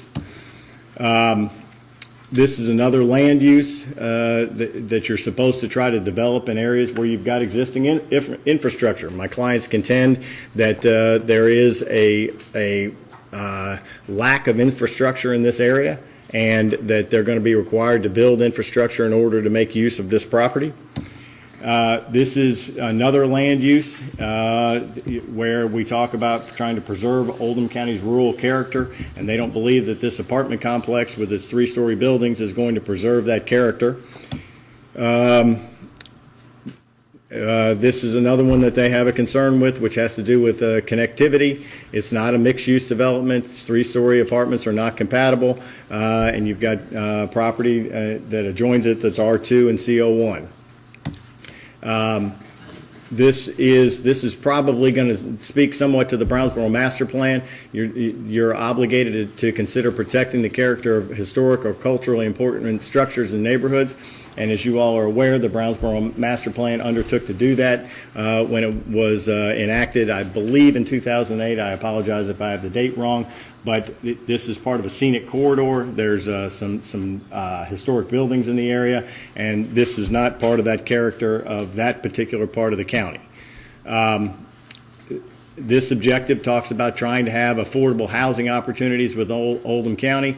And as been presented today, we're not talking about affordable housing. We're talking about upscale luxury apartments that are not designed to meet that element of the comprehensive plan. We have this objective, which is talking about a concern that my clients had with the notice that they were given. They got these letters in the mail 4 days before the neighborhood meeting. They were able to turn out 64 people to that neighborhood meeting, but they were concerned with how this planning process has gone and their involvement and ability to be involved in the process. This is a picture of Brownsboro Alt. A couple pictures of that just to give you an idea of the narrowness of this road where they are proposing to put their entrance. This is Highway 329 in the area of Brownsboro Alt. In the middle there you've got the area where they exit on to Brownsboro Alt from 329. This is one of the transportation objectives. They've got a concern that this is not adequately, is not planned in a way that it's going to adequately address transportation issues, traffic issues, understanding the testimony that we've had today and understanding the concerns of the county engineer. This, again, likewise, they're going to make these improvements that they consider to be improvements that my clients think is going to destroy the character of their neighborhood by widening the road and by increasing the traffic that's going to be in that area. Skip over that one. Right now, they've got a situation where you've got 250 cars a day on Brownsboro Alt. You've got people that are able to walk their dogs, they're able to run, do things on that street. When you have this much traffic and you've got people coming in and out, that is going to disturb that, and there's no support here for pedestrians provided with sidewalks or anything like that. Again, there's no support for bicycle and pedestrian traffic, and they believe violates this objective of the comprehensive plan. 329 is a designated scenic corridor per the Oldham Fiscal Court in 2004, and we're supposed to try to preserve those scenic corridors. This is not in the spirit of doing that. We get a little lengthier here. This is inform the community and provide special notice when we're developing or expanding community facilities. These are concerns that got raised at the neighborhood meeting. 4 of those concerns of that big long list were met or addressed in the letter that Mr. Clubb sent back to the commission along with the attendance of the neighborhood meeting. This is a concern that they have involving the impervious surfaces. It can be obvious that they've got a big concern with the watershed by having the geologist come and testify and by having Mr. Stevens come and testify. And based upon that, they don't see anything that is doing anything to promote green infrastructure in this particular development. These are some of the practices that are supposed to be in place in order to have green infrastructure, and there's nothing that has been presented to you all today that would indicate that there's any of this type of stuff that's being adopted by the developer on this particular piece of property. There's an intermittent stream that runs through the property. They've got a concern about how that intermittent stream is going to be affected. This is the stream flow through the Glen Meadows subdivision. This is some pictures of the water that flows across the surface through that area during storm events. There's not any information that they've been provided that really about how this is going to be addressed. This is other pictures of that same issue and problem. Stormwater on Brownsboro Alt, stormwater in somebody going under somebody's driveway and area to try to get into their property. Baxter, I hate to interrupt, but we're down to 6 minutes, and I know there's 2 or 3 other folks that would like to. And they understand that I'm going to keep going until I stop talking. So we've had that discussion. If they're good with it, we're good. This is a sinkhole. I know I'm talking fast, and I apologize. I know my time constraints here. This is a sinkhole that is in the area of this property. So this is just another demonstration of the issues with the sinkholes that surround this area. So there's a discussion in some of the goals about preserving Oldham County's natural resources, and this objective talks about how best management practices ought to be addressed. They've got a concern about how those are going to be taken care of as this development goes forward. We're supposed to work towards implementation of a watershed master plan. And as indicated, this is going to have a pretty profound effect on this watershed, and there's not really any indication about how that's going to be taken care of. They are supposed to try to encourage the property in its natural state, the topography of it. That doesn't appear to be the case, and you've got a sloping property that's going to a lot of impervious surfaces that are going to run downhill. Same complaints here. So this is a big one for them. They say that they're supposed to retain the natural topographic features. And as indicated in the plan, that doesn't appear to be the case, that those features are not going to be retained, that a lot of that's going to have to, earthwork is going to have to be done in order to put the number of buildings that we're talking about on this site. This is, Ms. Massey already talked about that. Mr. Stevens talked about this. So we had a little bit of a problem here in that I understood from the testimony today that there's an updated geological report dated 8/18. The geological report that I have seen is dated 8/8 of this year. There was a confusion about whether it was 2012 or 2017, but nonetheless, I haven't seen, and I'm not sure that staff has seen, an updated geological or an updated report from GEM Engineering dated 8/18, which is something that they discussed, but we haven't seen that report.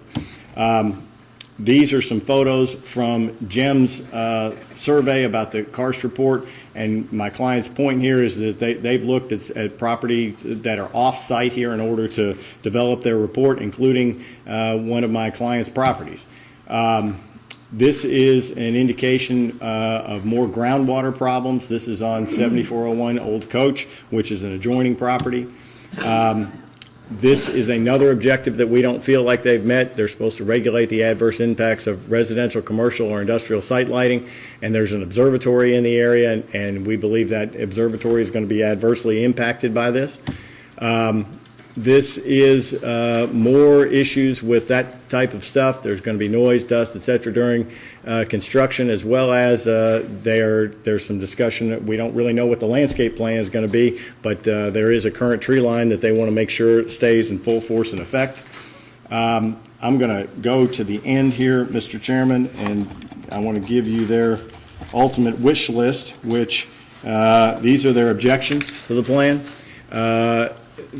They've listed them about all of these things. They feel like all these things violate the comprehensive plan and are not in keeping with the nature of the surrounding properties.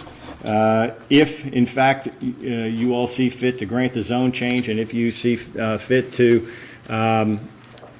approve this, they have some concerns that they'd like addressed. They want there to be something more in alignment with the Brownsboro master plan, and that there be some other less dense use of this particular property.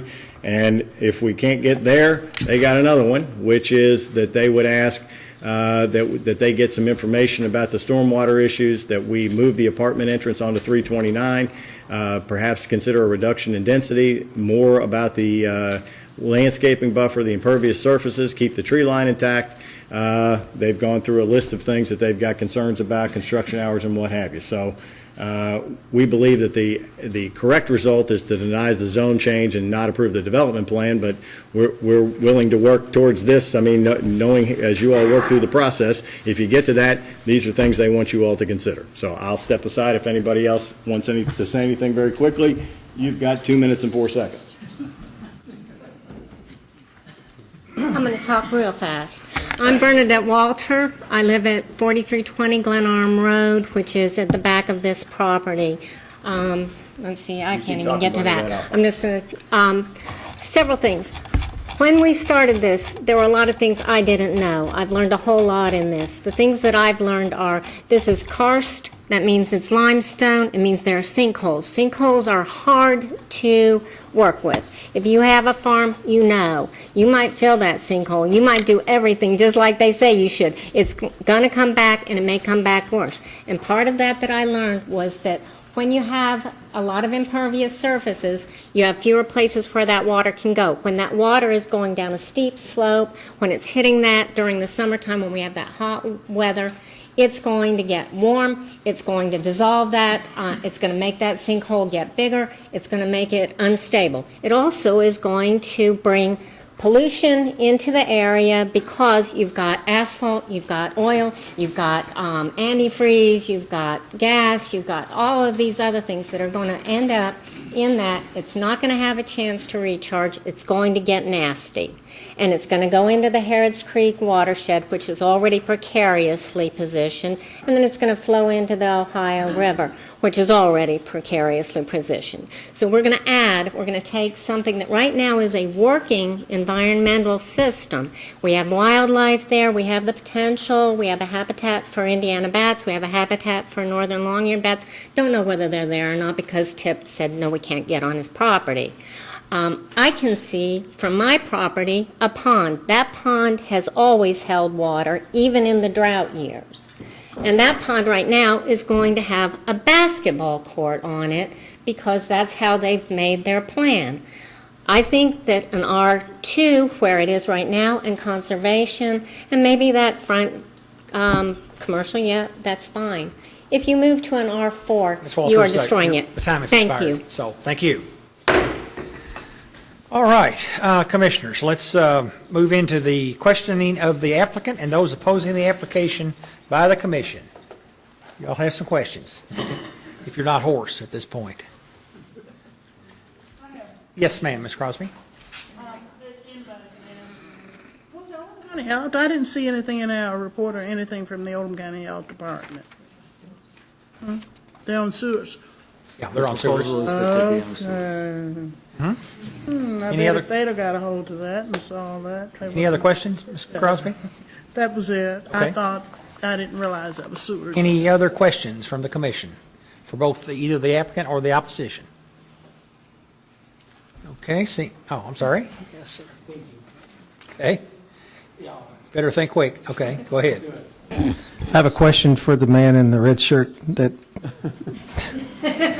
you spoke about stormwater, runoff, all this. Could you come back up? Yes, sir. You mentioned about the flow of the water going to that property line. I guess it's on Old Coach Road. Yes, sir. There's a 60-foot drainage ditch there? 60-inch. 60-inch? I mean 60-inch, I'm sorry. Yes, sir. Concrete. Yes, sir.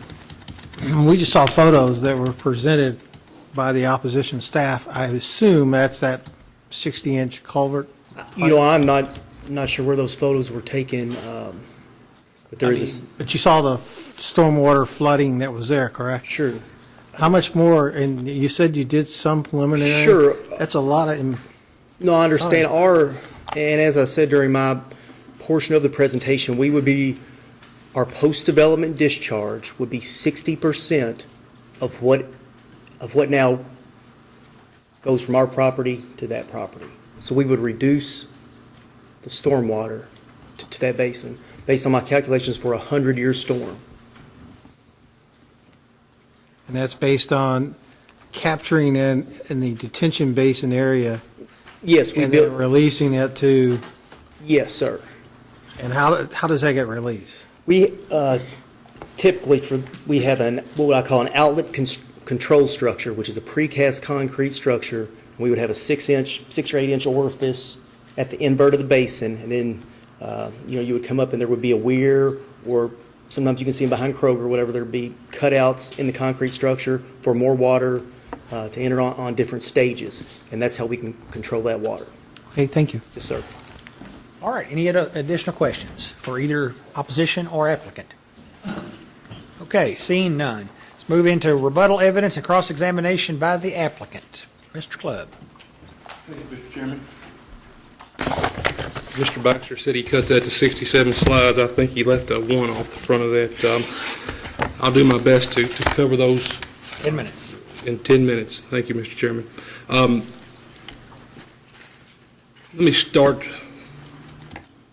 by bringing up the last slide I didn't get to in my original presentation, which is the future land use map. Ms. Veman showed that originally in her initial presentation. I think it's worthwhile to look at that map and what this body and I guess the legislative bodies ultimately adopted when they adopted the comprehensive plan. Our property, admittedly, is shown as agricultural use in the future land use map. I'm not quite sure why that was made that way, because currently the bulk of the property is zoned R2, and the 1 acre on the south, the southern quadrant there of our property is currently zoned C4, which would allow commercial uses, which quite frankly we feel would be more harsh to the neighboring adjoining property owners than the use that we're proposing. That being as it may, this property lies 3/10 of a mile approximately from the first interstate exchange north of Jefferson County, exit 14. You can see on the bottom of this map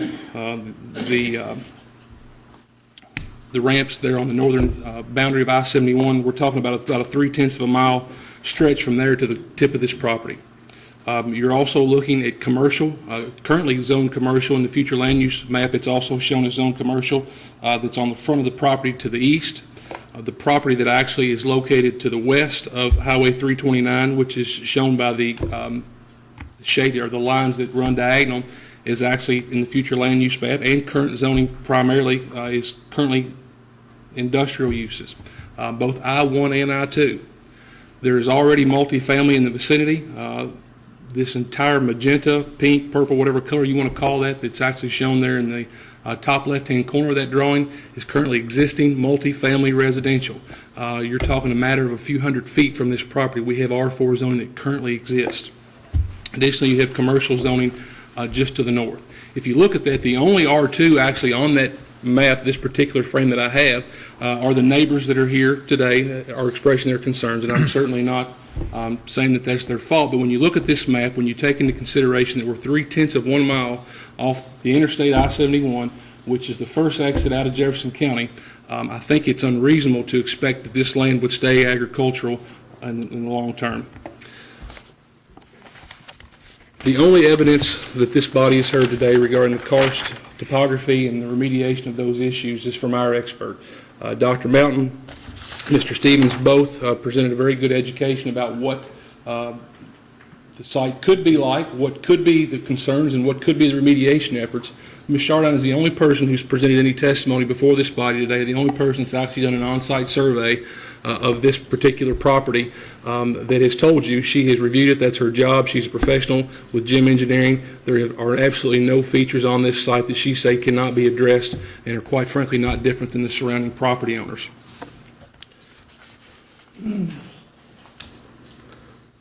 There have been mentioned that this karst topography on our particular property can't support the buildings, can't support the parking lots, can't support the improvements that we're proposing to make.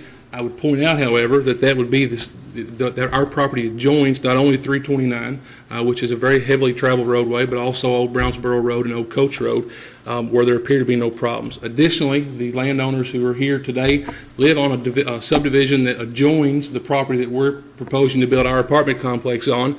That, quite frankly, our expert indicated our situation, our karst topography on our site is no different than any other site in this county, and quite frankly, the adjoining property owners in the opposition has pointed out other karst features in this area, including near the homes that they live in. This property, again, is bordered on the south by a property that's zoned commercial all the way from I-71 up to the property boundary line. There are actually only 2 residences that touch this property, and that's I'm sorry, Christine. I can say Christine. That's her property, and the one to the north, just to the east of her property. We have taken that into account. That is the reason we've done a couple of things. That's the reason we're proposing to leave the entire landscape buffer in place that's currently existing. That's the reason, quite frankly, we decided to locate the retention basin that we've proposed where we located so that she wouldn't have a 3-story building looking out her back window. There would be a retention basin that would obviously be sown in grass and hopefully not an obtrusive thing for her to look at. Quite frankly, there's quite a bit of vegetation between her actual home and that particular structure, so I don't know how much there would be visible from that vantage point anyway, but we did design our retention basin and our plan around concerns that we knew she would probably have. As far as the school goes, 40 units is a standard number. We've proposed a mitigation, call it what you want, but we proposed a plan that would put us at no more than 40 units all the way through the 2020-2021 school year, at which time we believe South Oldham should have sufficient capacity if the proposed addition takes place as currently scheduled. Even in that year, we're only over the 40 limit by 8 units in that particular year.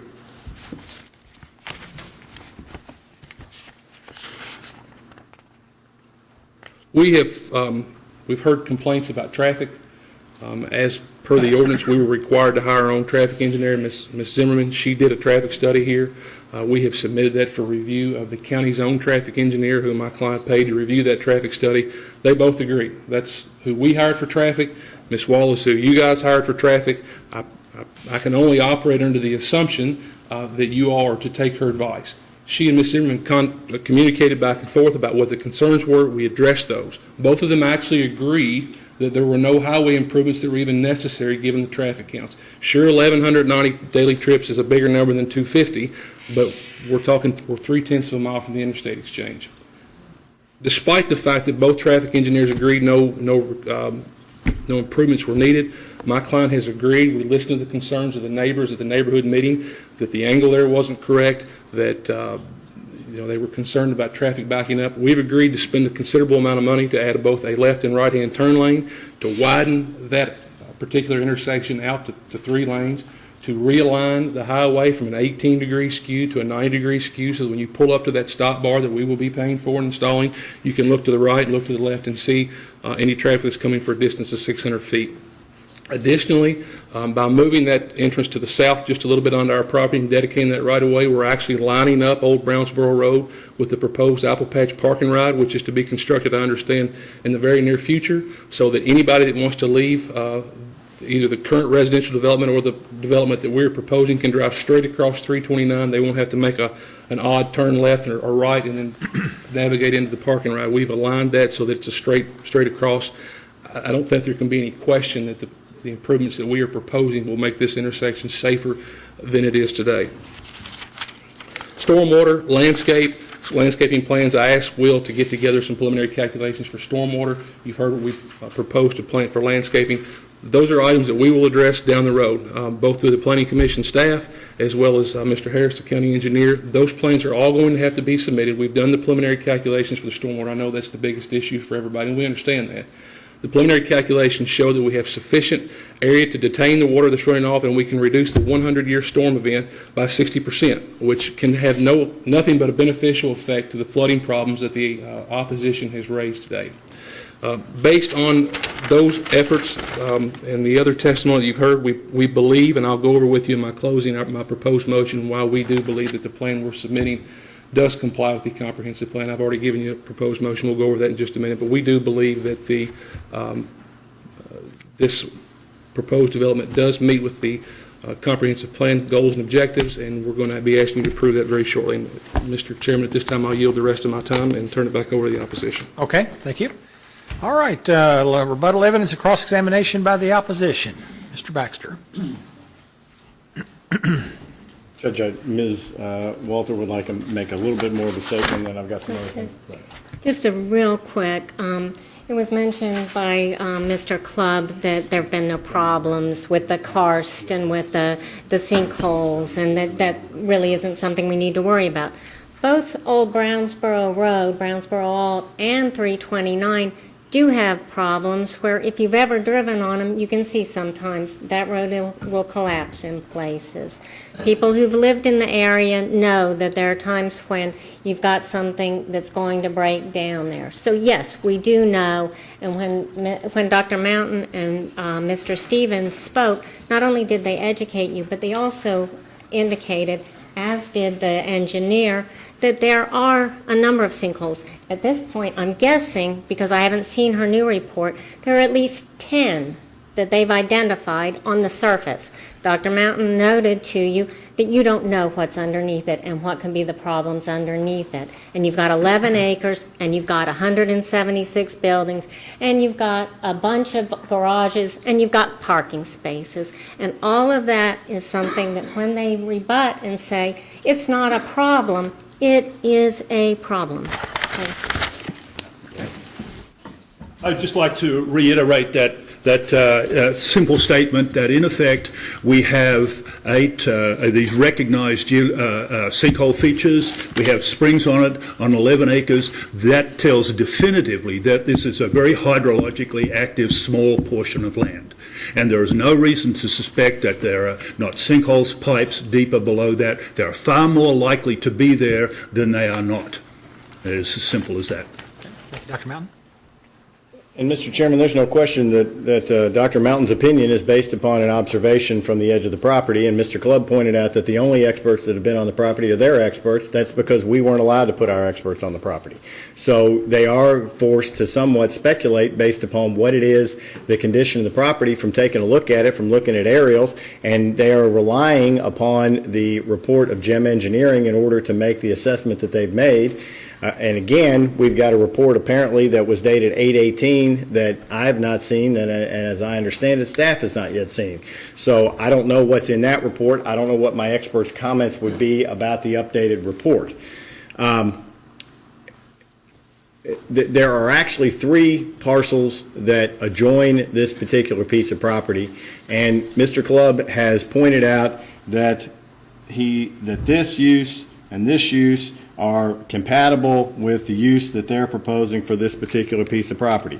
But the truth of the matter is that this parcel doesn't have anything on it at this point, and you've got a farm back here, you've got ag use here, you've got single-family residential in this area. The farm is right there. You've got single-family residential. You've got uses that he says they have the same problems with the karst features as this high-density development is going to have on this 11-acre lot. The fact of the matter is when you have single-family residential on a parcel in a CO1 zone, that is one dwelling unit per acre is all you can have. In R2, it may be higher than that, but I don't believe in this area that they have sewers, so it's not likely to be higher than that in this particular area. So the footprint created by these houses back in here is going to be much smaller than the footprint created by these large buildings that are in this area. Further, yeah, my clients have got a concern about three-story buildings built 50 feet above when the property slopes from back or from top to bottom 40 to 50 feet, and these buildings are going to be built, and you've got a landscape buffer that is going to be in place. There's going to be a concern that these buildings are going to rise up above that landscape buffer.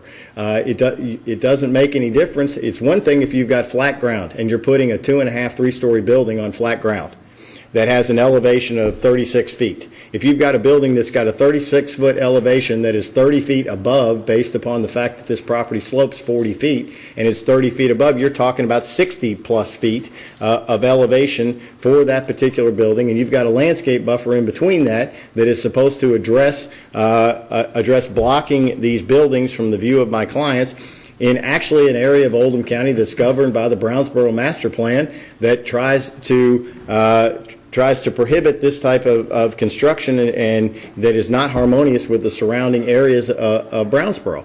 That was part of the reason they implemented the Brownsboro Master Plan, was so that they could try to preserve the nature of Brownsboro in doing that master plan. Those are my comments, Mr. Chairman, and you're going to tell me to sit down and probably stand back up. So Yeah, I'll say continue on because we've got final statement. Yes, sir. Yeah, for the opposition. Thank you, Mr. Chairman. So, ladies and gentlemen, again, you've got... Let me, excuse me, interrupt you. Was there anyone else? There was a little bit of time left. Was there anybody else that wanted to have a final statement? Yes, sir. You haven't testified yet, so you need to name and are you sworn already? No. Okay. Do you solemnly swear to tell the truth, the whole truth, and nothing but the truth? I do. State your name and address. My name's Gerald Meyer, and I'm at 4304 Macomb Circle, but my property is just adjacent to Chris's, just to the east of Chris's property. And there is a section of my property that does abut against this parcel of land. The only thing I want to say is I've lived there 27 years. I've got plenty of flood pictures. You saw a few. I've seen that culvert that is approximately 7 feet high filled and water going over the road. Virtually none of it comes from this property. That's all coming upstream to us. So you put a 51% impervious surface on there, that culvert's going to be filled with a 6-inch rain or a 3-inch rain, and it's going to flood over Brownsboro. And I've got pictures of that too. In fact, one of them up there was mine. I think you're just messing with what nature can do if you approve this. That's all I'll say. Mr. Baxter. I got 3 minutes and 13 seconds left. Anybody else want to say anything before they reset the clock? No. All right. We'll give you 5 minutes here, sir. Thank you, sir. All right, so, go ahead. It is 8 o'clock at night. You all have been here since 9 o'clock this morning, so have I. And I know everybody's tired, and I really appreciate all the time that you all have put in and listening to everything that everybody's had to say during this particular application and what has gone on today. I have a bunch of people still sitting here at 8 o'clock at night. These are people that are concerned about this particular development, about the impact that this particular development is going to have on their homes, on this area of Brownsboro, and they have shown up and they're trying to let you all know that they have got these concerns and that they need these concerns to be addressed. Mr. Clubb is going to get up and he's going to tell you why it is that he believes that you should approve the zone change and you should approve the development plan. And he's going to go through sections of the comprehensive plan and he's going to tell you why they comply with the comprehensive plan. And I'm going to tell you that all of the reasons that I gave you in the PowerPoint, slide after slide after slide, are problems with this development plan meeting the comprehensive plan. And when I started today, Mr. Harris stood up, and I figured, well, he's going to get up and say he's looked at it and he doesn't have a problem with it, and I figured the battle was going to get a little bit more uphill. But when Mr. Harris, your own expert, your own engineer, has got some grave concerns about this development, that should speak volumes to you. That should be something that you ought to be concerned about in trying to look at this and trying to decide whether or not you think that this is an appropriate use of this particular piece of property. This property is zoned residential R2 for a reason, because it fits if it's R2 in this particular location. In an R2, you could probably, if you had sewers, you could probably get 30 units on this. If you don't have sewers, you're going to get obviously substantially less. But that's what fits, that's what appropriate when you've got a piece of property that has the constraints that this particular piece of property has with the entrance, that it has with the topography, that it has with the geology. And that's why you have the R2 zoning. And you should deny the request for a zone change. You should let it stick at the R2.